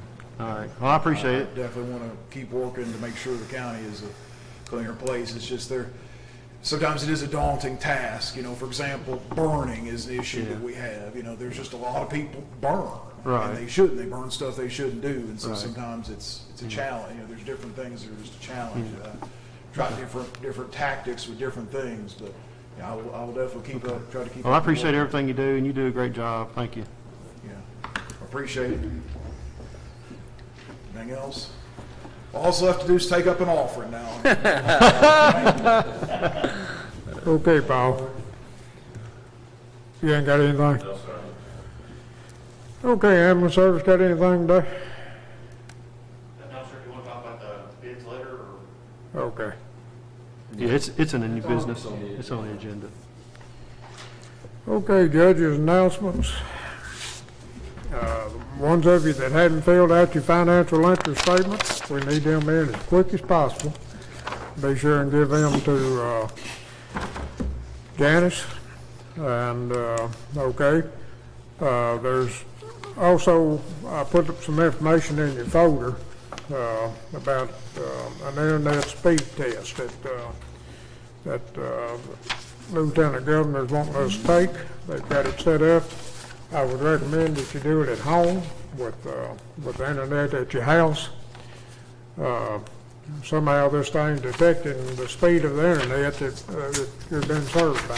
So if y'all can do that, that'll be a big help to them and for them to know where the weak places are in the county. And They can just call me, I can tell them where the weak places are. yeah. Some places can't even do internet speed tests, they ain't got no internet. So, Scotty, I don't know if you got a copy of that or not. Okay, have you taken the test?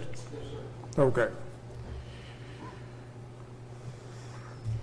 Be on the lookout for Tesla is coming up with a satellite internet called Starlink, so that's supposed to be a kind of something pretty good.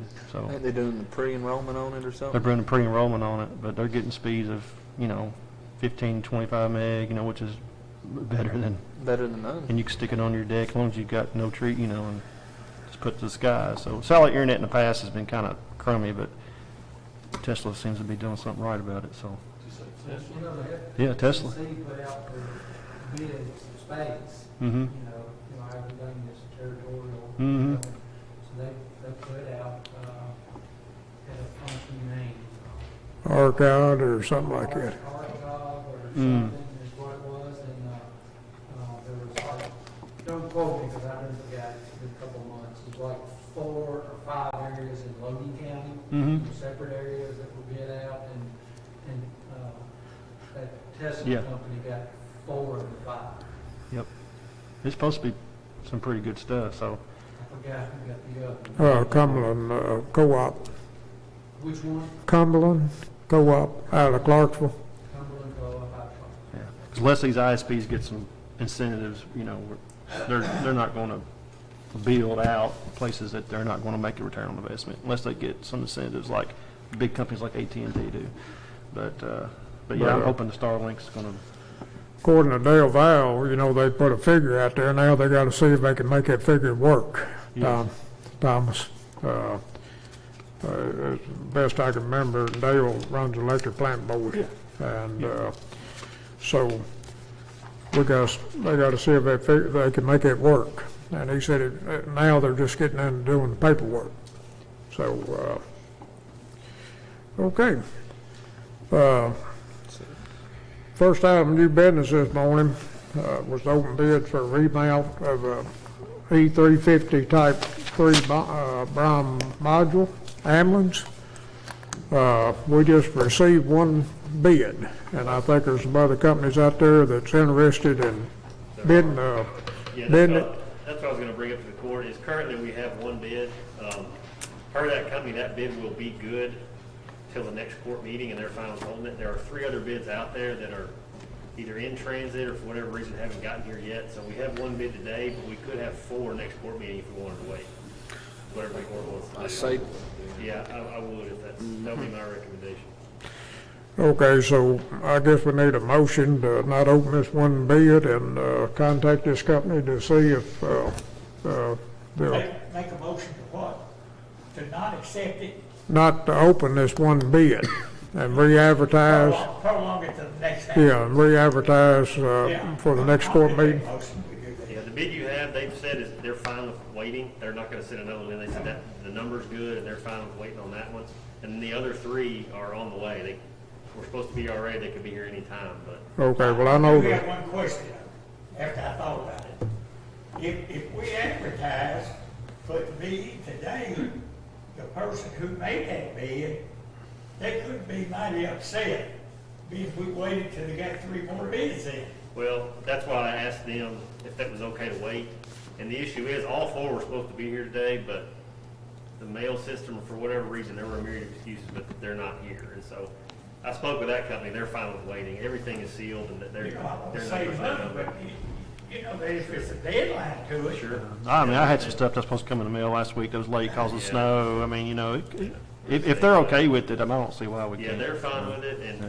like they said, it's a sealed bid, their number is their number, and the other 3 that are coming have already been sent, so it's not like they're gonna be able You to still, update their bid. you still good with your motion? Yeah, I'm gonna take my motion back. Okay, well, I'll make the motion that we wait until, we rebid it and don't open this bid and rebid it and get the other bids in. second. Thank you. Appreciate it. Basically, the motion you're making is not to open this bid today, to re-advertise and for the next court meeting, and hopefully get more bids in. Yes, sir. Yep. Okay, well, do we have a second? Now, whoa, I still not here. Jason made a second. You made the motions to what? To not open this one single bid that we got. Yeah, but I'm still concerned about, did he say they don't care, other people don't care to wait? No, this person that submitted this one bid doesn't care to wait to open this bid till the next time. Oh, okay, Yeah. okay. Yeah. All right, well, if that's the case, Yeah. I'll second it. Yeah, Well, Jason's already seconded it. yeah, I spoke with them, they're fine. That's a sealed bid, the other 3 that are coming are sealed and sealed, they're not gonna change theirs anyway. So for all intents and purposes, it won't change the process at all, we'll just wait a little bit. That's, It does change the okay. process because it allows others to bid, and that's fine, that's what we want to happen. Well, sure, I want to see It the has to best be number. re-advertised, so if 10 more companies decide they want to bid, we have to accept those. We're not saying we're only accepting these 3 others that are coming in and the one we got. We're saying we're postponing this Right. and re-advertising and opening it up 2 weeks from now. Whether there's 1 bid here or 80 bids here. That's correct. His concern was that would change their number, and I spoke with them, they're not gonna change. it. Right. And nobody knows any numbers yet, so, Correct, yes, sir. yeah, so. All right. I made a motion and Jason seconded. Yeah, we got a motion and a second. Any more discussion? Okay, let's have roll call. Davenport, Yes. Crossley, Yes. Wright, Yes. Harper. Yes. Kyle, Yes. Bolden, Yes. Chick. Yes. Okay, next item of business is to approve an ordinance, first reading. Ordinance number 21-21002, an amendment to the ordinance number 04-21001, an ordinance amending the administrative code of Logan County regarding inventory control and destruction of surplus containing protected information. So basically what we're doing, we're just putting what we've been doing in our administrative code as far as computers and different items, of just getting it erased and recycled. And but we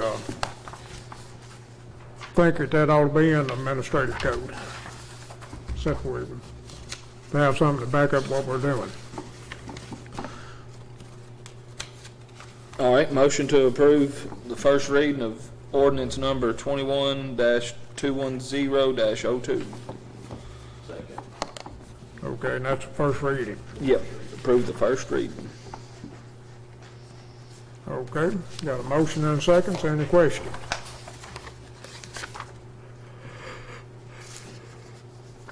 Okay, let's have roll call. Davenport, If you give me a second, I'm gonna read it real quick.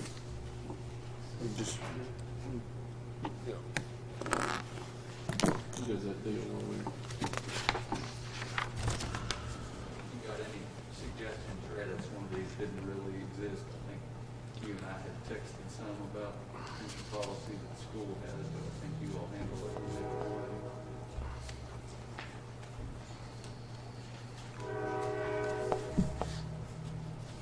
Yes, that's good. Thank you, Joe. yes. Oh, no, it was good. Thank you. Appreciate it.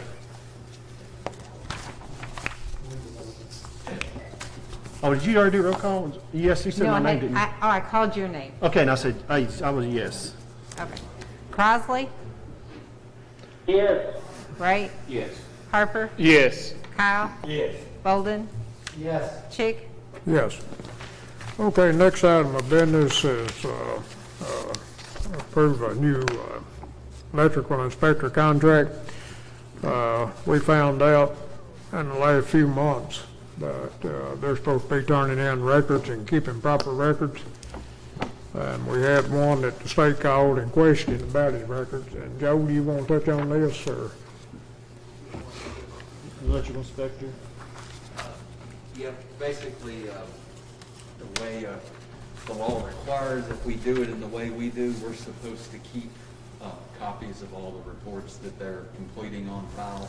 I can't hear you. Pull that fast down.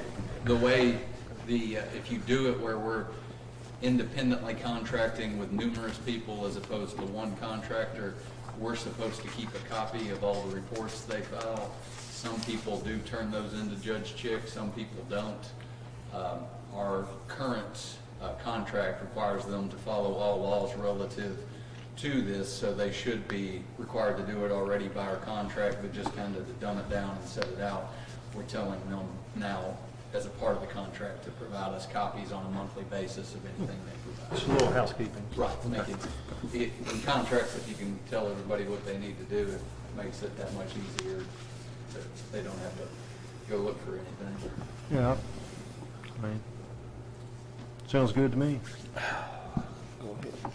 Make a motion to approve the electrical inspector contract as presented. Second. Thank you, Joe. Good work. Okay, got it. The motion, we had a second, right? Right. Okay. Okay, is there any questions?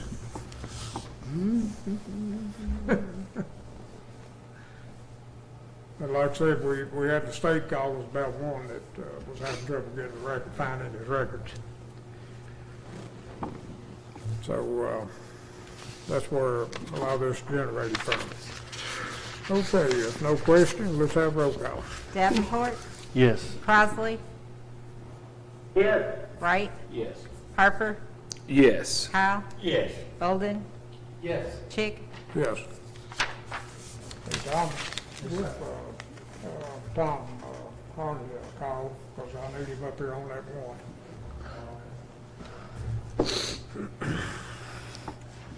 Okay, motion passes. Okay, next item of business is to approve a reading of an ordinance 21-230-03, an amendment to the ordinance number 04230, an ordinance relating to certain amendments to the personnel policies and procedures and compensation plan and classification plan adopted on January 11, 2005, creating a new position for Information Technology Director.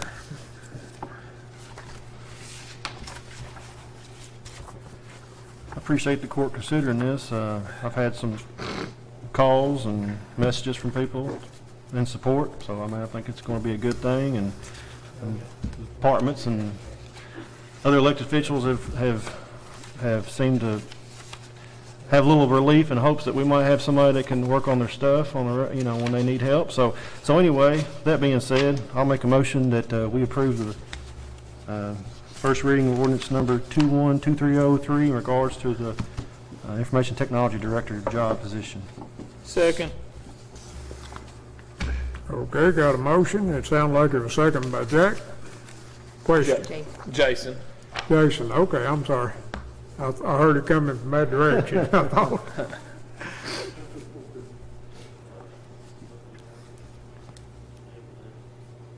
Okay, is there any questions?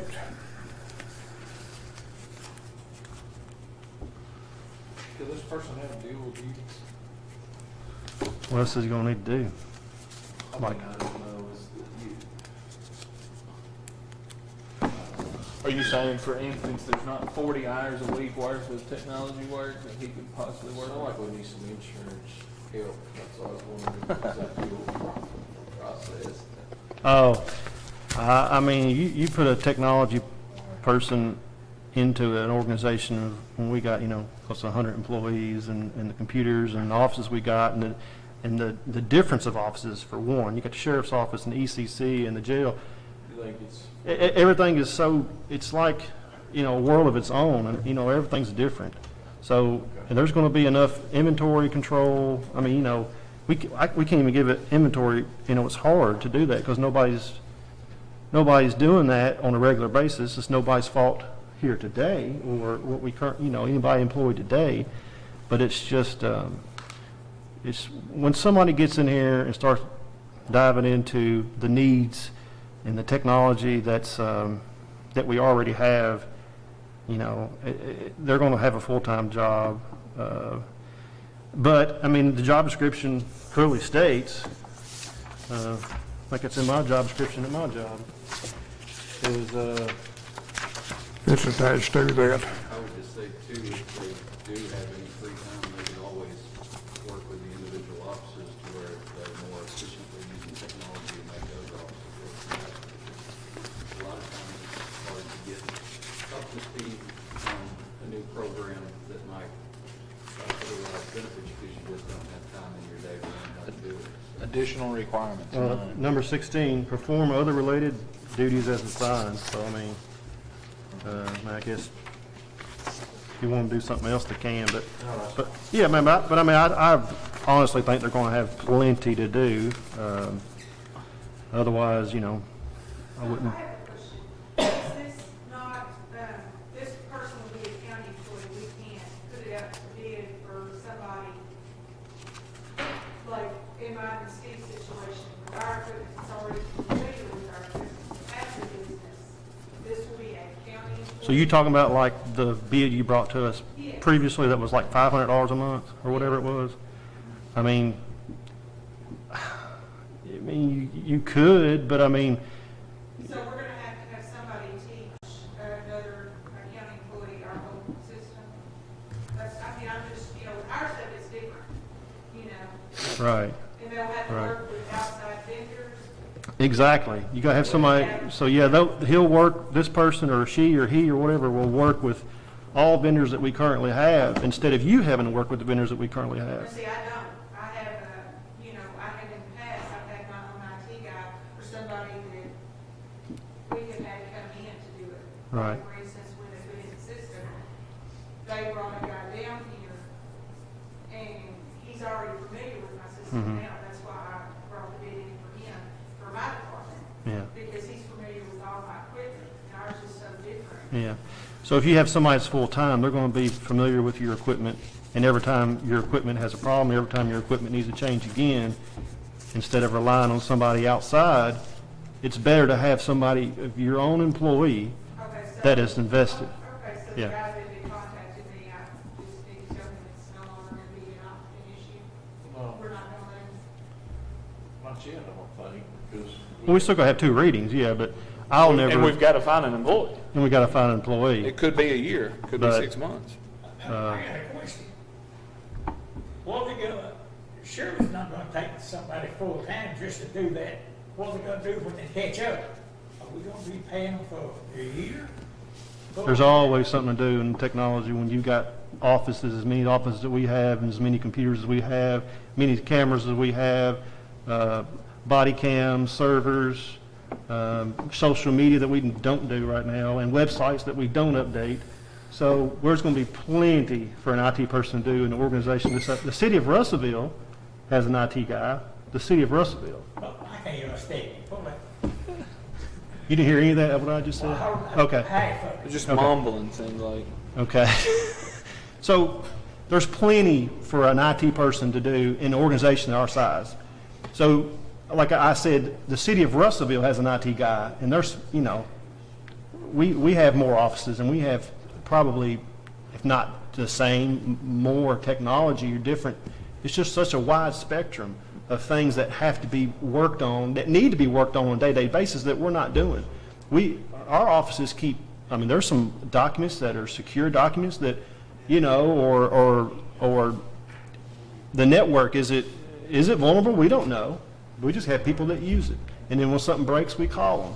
We don't know what we currently need because we don't do anything until something happens. But you have to be proactive. In 2021, you have to be proactive on technology or something could happen and will eventually. So, and to be more efficient in our purchases, I mean, you know, we need somebody that's going to be doing all technology purchases, purchase orders. The technology goes through that person, and they only purchase things that are going to last 5 years. You know, don't go buy something that's going to last 2 years.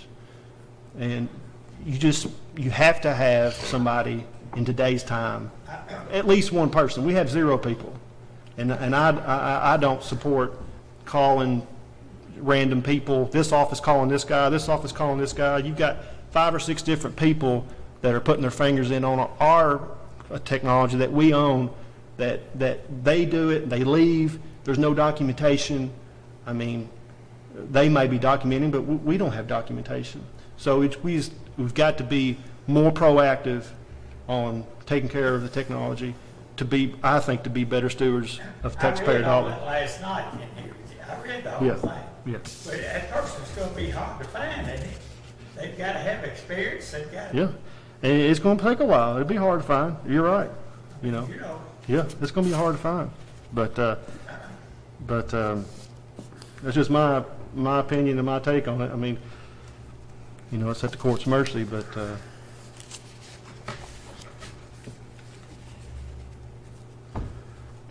Where are we at? well, I made a motion and you seconded it, right? Yeah. Any more comments? I think we're getting to the point that maybe people understand. Yeah. Yeah.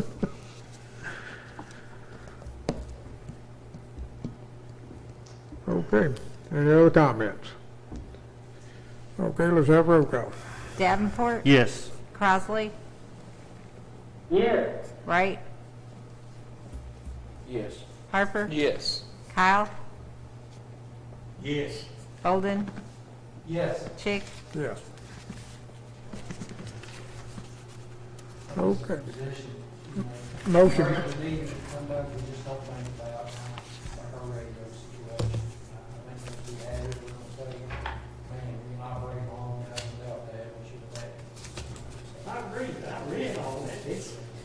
It's hard to comprehend, because I don't know. They got people living 50 pounds. Yeah, on their knees. I read the whole thing last night, yeah. It's there, I believe it is there. Okay, next item of business, I don't know exactly when this will come up, but I do need approval. Paul and myself have talked, we have participated in the takeover reverse auction for road salt for a number of years, and they talk like this opportunity could come up toward the end of March. And so I need to be able to have court's approval to participate in it. And it's worked good for us the last few times we've used it. And hopefully salt will be down a little bit by then. I think they're rushing it this year. But I think there's several counties completely out of salt. We got maybe enough to get us started the next time if we have enough snow. But, What kind of salt storage do we have? I can't picture where our salt is stored. our salt, you know that long building right there on the left as you turn in? We've got one bay. We got one bay in there. I think, which not every winter is going to be like this. It might be, but I don't think it will. But I think we need to look into more salt storage. Yeah. Is that not feasible? It's whatever the court wants to do, but we were gonna go ahead and try to get that bay full. Well, yeah, we need to keep it full, but I think. And, But we back. didn't purchase salt last year, did we? We haven't purchased salt every year for the last few years now. We have used this process about 4 times since I've been judge. There's just been several winters that, just like last winter, we didn't need salt. And that salt that we got out there is 2 years old. But if it wasn't for that ice storm, we probably would have used every pound of salt out there because we'd have been able to do some more pre-treating. Yeah. Did they pre-treat with that salt, that type of salt? No. I mean, you can, but they don't. You can. Well, if it rains first, it washes it off. But if it just starts snowing, then with salt,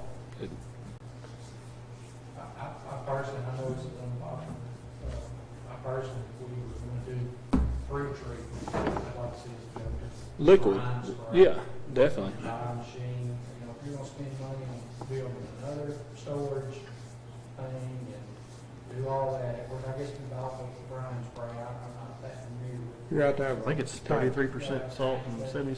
A tank and It mixer. really works good, and then Yeah. you look at the streets, brine spray, so then you can do it so much earlier in advance. Mm-hmm.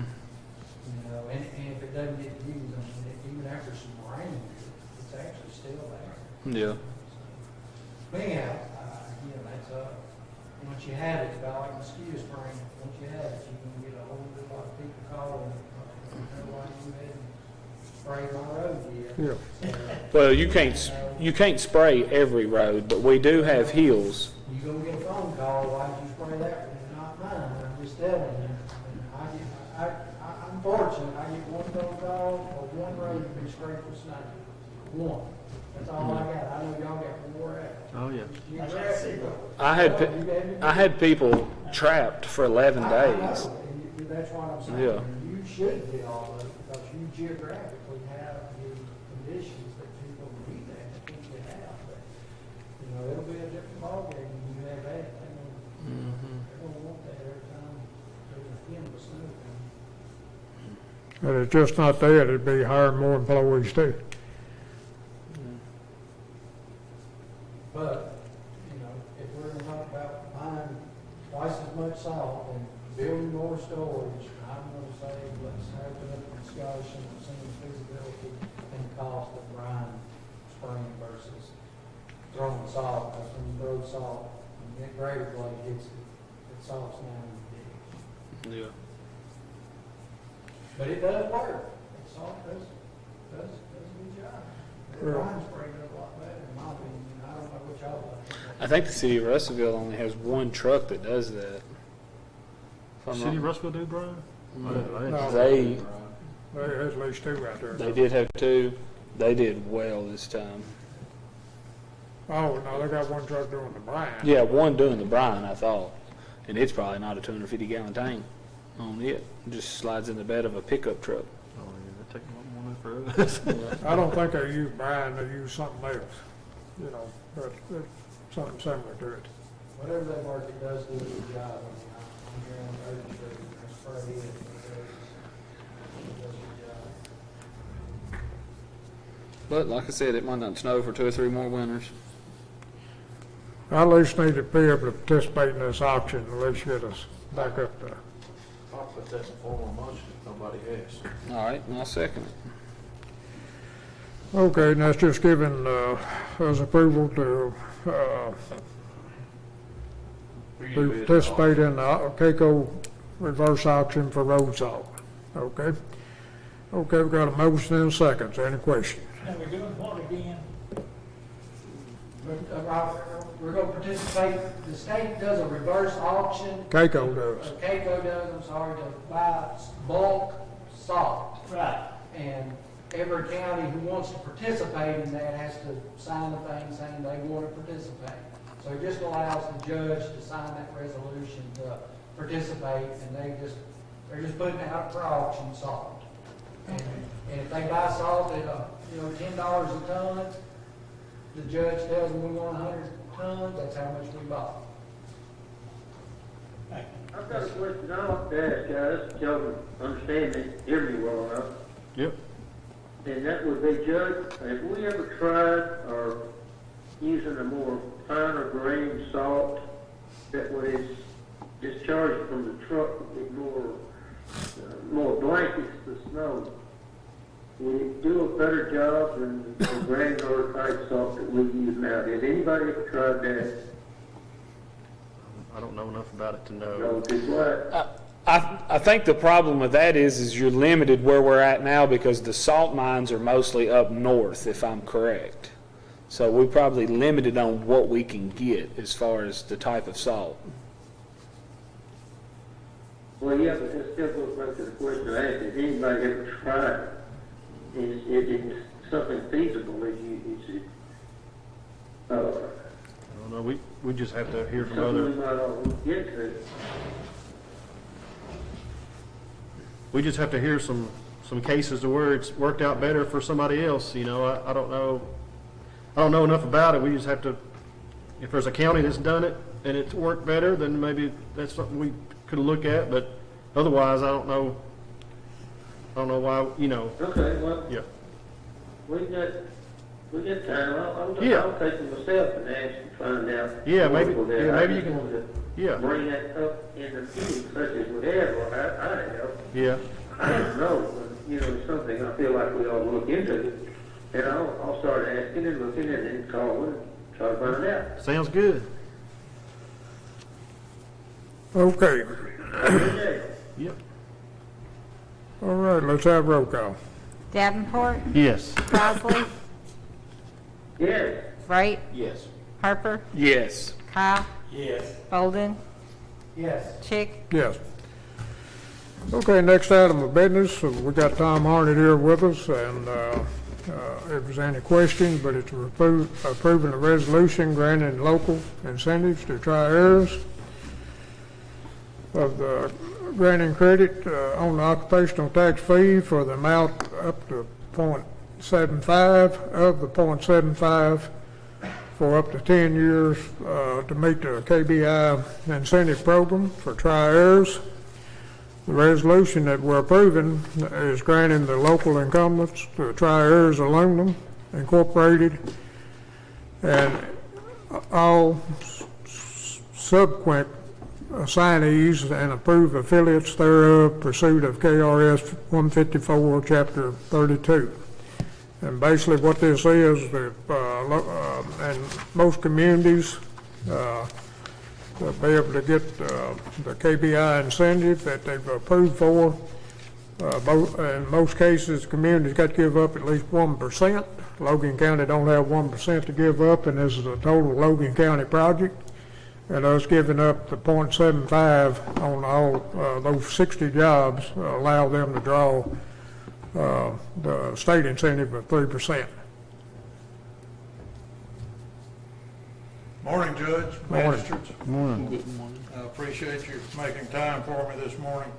Things have picked up a little bit. I've been here twice in the last couple of 3 weeks, and not at all for the last year. So things are looking a little better. As you know, the Kentucky Business Incentive Program is a two-step program. You approve a support letter at the beginning of the project when the company applies for the benefits from the Kentucky Cabinet for Economic Development Finance Division. And just to refresh your memory, we did that back, or you did that back on May 17th of 2017 when Logan Aluminum and Tri-Airs announced the expansion of 60 jobs and a $125 million investment in what's known as CM4, the new coal mill. That was in 17, 4 years ago, May of 17, almost 4 years ago. They have completed the construction, they're in operation, and they have come back, their accounting people have come back to the Cabinet for Economic Development and asked that Logan County pass a resolution which makes all of this official and actually puts it in to activation, and they call it activation. They are now activating the program. You'll notice, and I know you have this in your package, you'll notice the heading says a resolution approving the granting of local inducements to Tri-Arrows Aluminum Incorporated and any and all subsequent assignees or approved affiliates. The folks in Frankfurt got a little bit tangled up over the relationship between Tri-Arrows Aluminum and Logan Aluminum, and couldn't quite figure it out. And took me a couple of years to figure it out. But you all know that Tri-Arrows is involved, as well as Novelis, in the operation of Logan Aluminum, and Logan Aluminum is hired to actually operate the equipment that belongs to those two companies. CM4 belongs to Tri-Arrows and was built by Tri-Arrows. They own the equipment in it, therefore they applied for the incentive, and they hire Logan Aluminum to actually run the operation for them and hire the 60 employees. So we're here today to ask your approval for the resolution that makes it formal and puts it on the books with the county that you're willing to give up the 0.75, as the judge explained.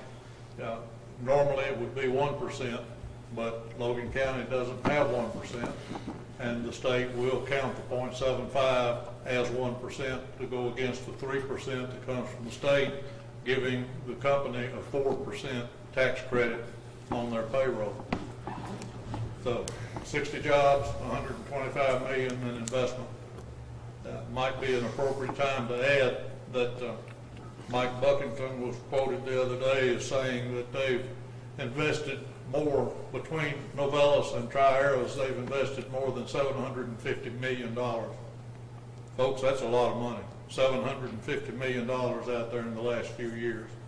So Logan County is truly very fortunate to have that presence in Logan County. Some good jobs. We're the envy of the entire region. Okay, I read this all last night. I picked my folder up the day before, so I halfway know what's going on. But anyway, these 60, it's not 60 more they're gonna hire now, it's they already on the record, they already there. They started hiring them when they started up operations about a year ago. Okay. When they finished construction.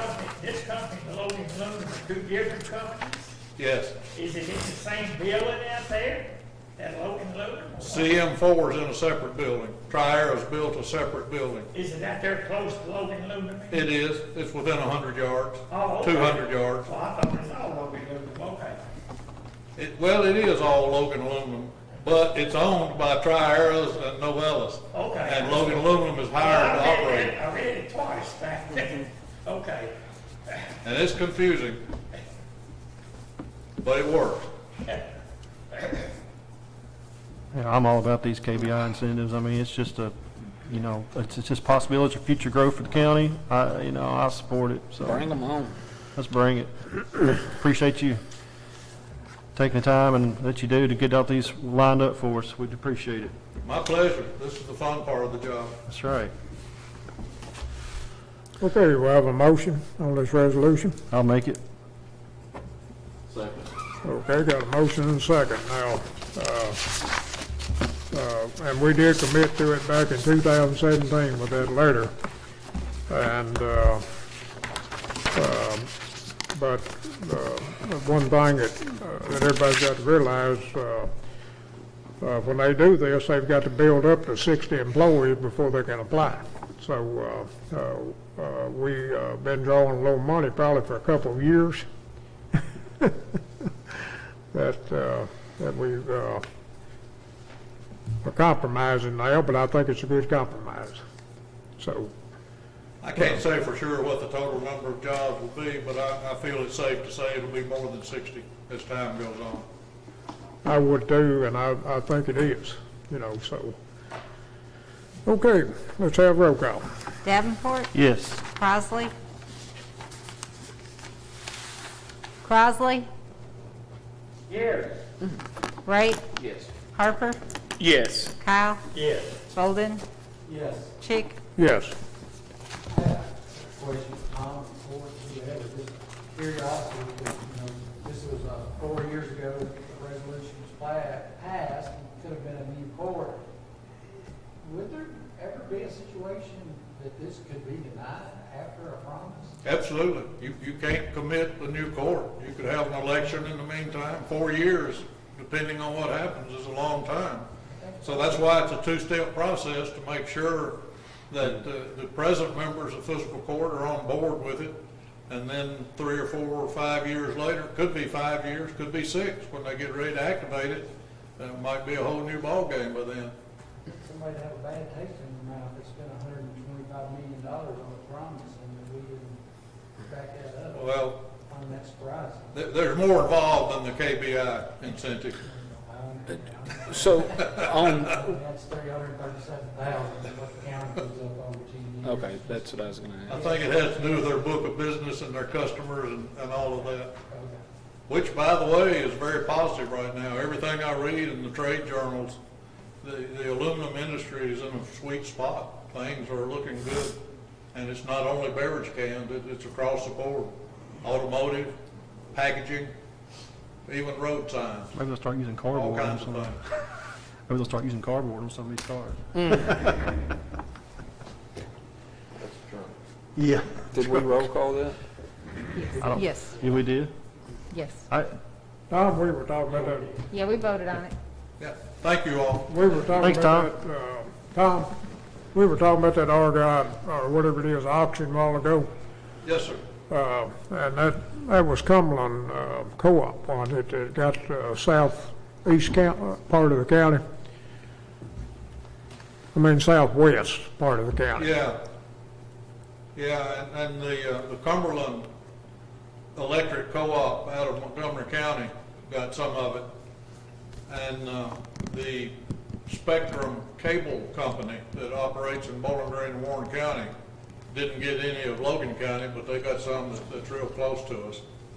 And there's also a news article this morning that, and I'm not sure whether it was state or federal, but somebody in the legislative branch is talking about a $50 a month credit to homeowners in rural areas to help pay for broadband service. Recognizing that to meet for Penny Ryle or the Russellville Electric Plant Board or Logan Telephone to cover their cost in a sparsely populated area, they have to charge a pretty high rate. So to offset that, there's some talk about a $50 per month credit to help cover that cost, which would be a real boon for the last mile in rural areas. So that might, underline might happen. That's cool. A lot of people are working on it and thinking about it, and the pandemic has really heightened the profile. We've got a lot of children areas. studying from home. Everyone is very aware.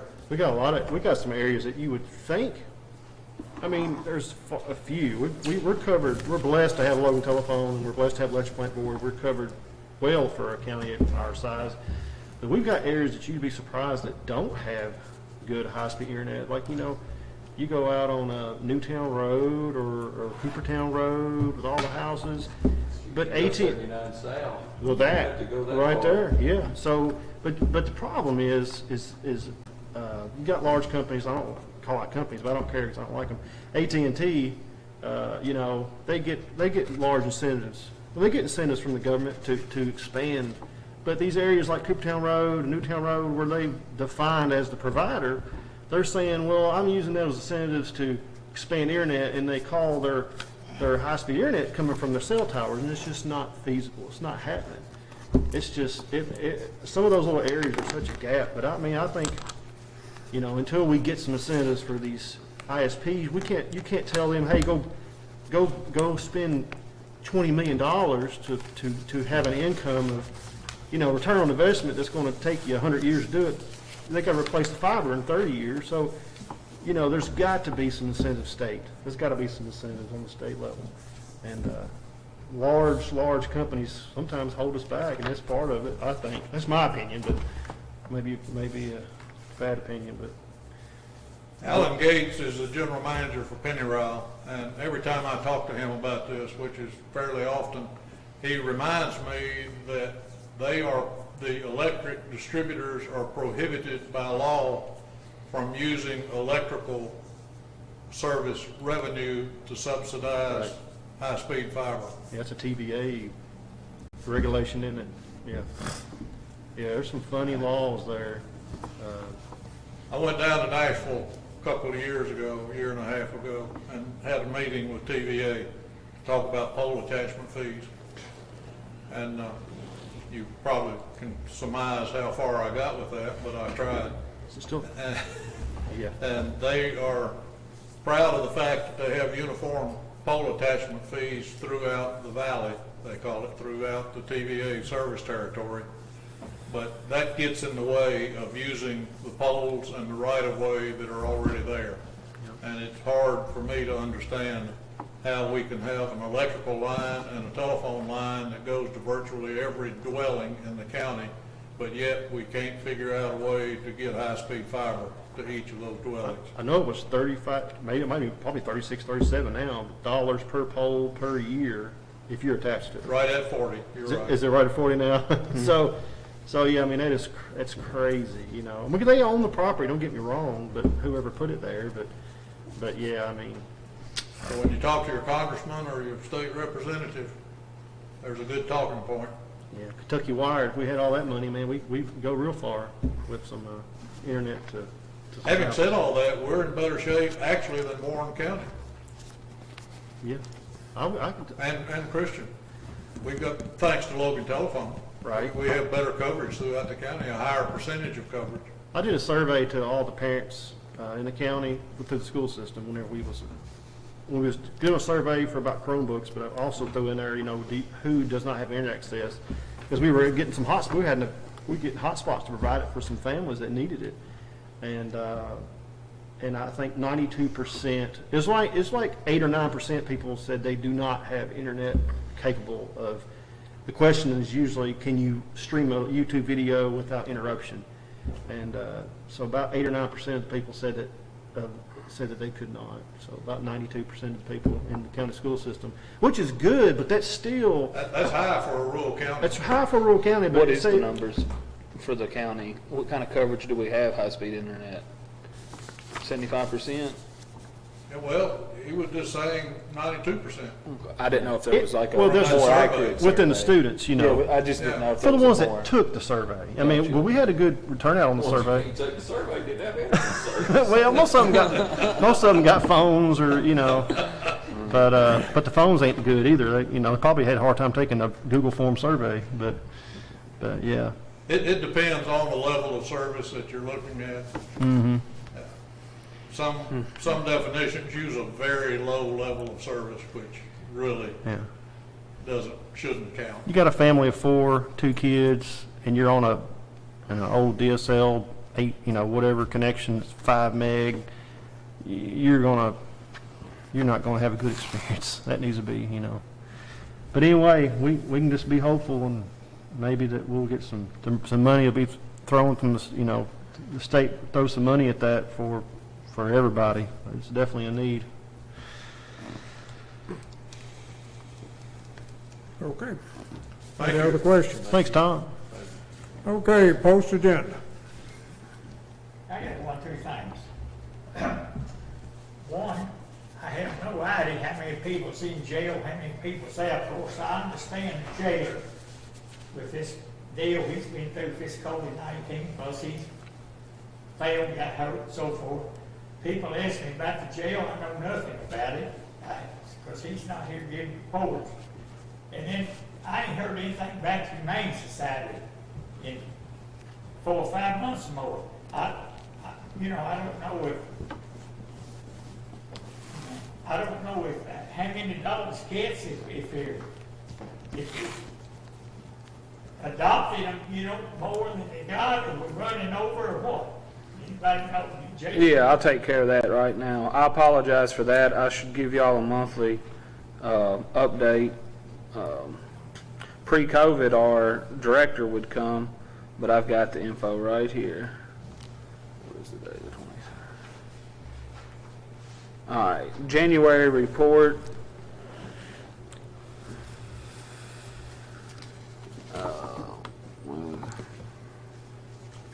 All right, the beginning shelter count was 71 animals, 41 dogs, 30 cats, and the end shelter count was 37 animals, 26 dogs, 11 cats. So we're adopting out 89.72% of what comes through the doors. That's what we've done so far. There was the intake. There was 21 strays picked up, 15 dogs, 6 cats. Citizen drop-offs was 13 total, 4 dogs, 9 cats. I don't know what that means. And then there was 37 owner surrenders. So that made up the 71. And then out of those 71, looked like 40-something of them got adopted out last month. So the ending shelter count was 37. Don't sound too bad then. Yeah, it's not as bad as it has been. Right, right. But through the winter, it's always slower. Right. The winter's always what? Slower. Oh, slower. Yeah. This may be a question I should know, but all the animals that come to the shelter, do they all, if they're there for over 7 days, do they all get spayed and neutered? No. Okay. I mean, I think that's an investment we can make that would really tremendously help long-term Well, with the shelter grant, or anything. I know we got a grant, but I mean, what if we did more on spaying and neutering and the community had more opportunity to spay and neuter, and that's in the long term, that's going to keep from stray animals having to be out and for the shelter being ever, an overflow. you'd have to have a lot more funding because it's so expensive. Right.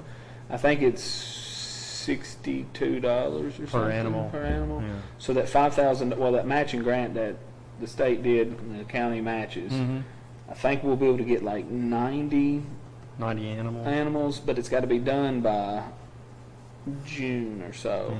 So we're not going to struggle to do, like we've already done 20. 20 And animals in like what kind of time I think frame? in 3 or 4 weeks. So we're gonna, and that's taken care of. The majority of it's the cat. The cat population is what the Humane Society really focuses on. Yeah. So I'm wanting to think maybe when the cats come in, they do every time, if funds are available. But would it cost the county in the long term to have the animals there and to make larger spaces to keep the animals? Long term, would it not make sense? Would it not be a good investment if we put a little more money into spay and neuter and to have like a county program? Yeah, it's like Bowling Green has a spay and it's a county. Well, the Humane Society has a spay and neuter clinic, and like that they can do like a cheaper, like they can offer it to the public cheaper, and they can make a little money off of it. Where I think that they use those funds to spay and neuter intakes. Yeah. So yeah, I mean it's a huge spay and neuter. I think is animal Humane Society population control. I mean, long term, I would think. Maybe not. Maybe I'm wrong. But No, you're 100% right. So especially with cats, because we've had people bring in 25 and 30 cats at a time, and that's just it's unreal. crazy. Yeah. So anyway, maybe that's something we can look at in the future. Doing a countywide, so many spay and neuters, just anything to help with the population control. Yep, I agree. But as far as the jail, you can get on the internet and you can find out anything you want to know on the internet. I'll make a motion with you. All right, good. Well, what I'm fixing to tell you, and that precedes anything else, but just give Phil a call and talk to him. Yeah. Do what now? Give Phil a telephone call. Yeah. Okay. That's what I called him directly. Yeah. You give me Yeah, Phil will answer anything you ask him. He'll talk to you. Hey, people, man, I ain't heard nothing yet. Just call and call them once a week, once a month. We definitely got an overcrowded situation on the county side down there right now. Okay, you made a motion to adjourn. Do we have a second? Second. Okay, no questions or nothing. We'll have roll call. Davenport, Yes. Crosley, Here. Wright, Yes. Harper, Yes. Kyle, Yes. Bolden, Yes. Chick, Yes.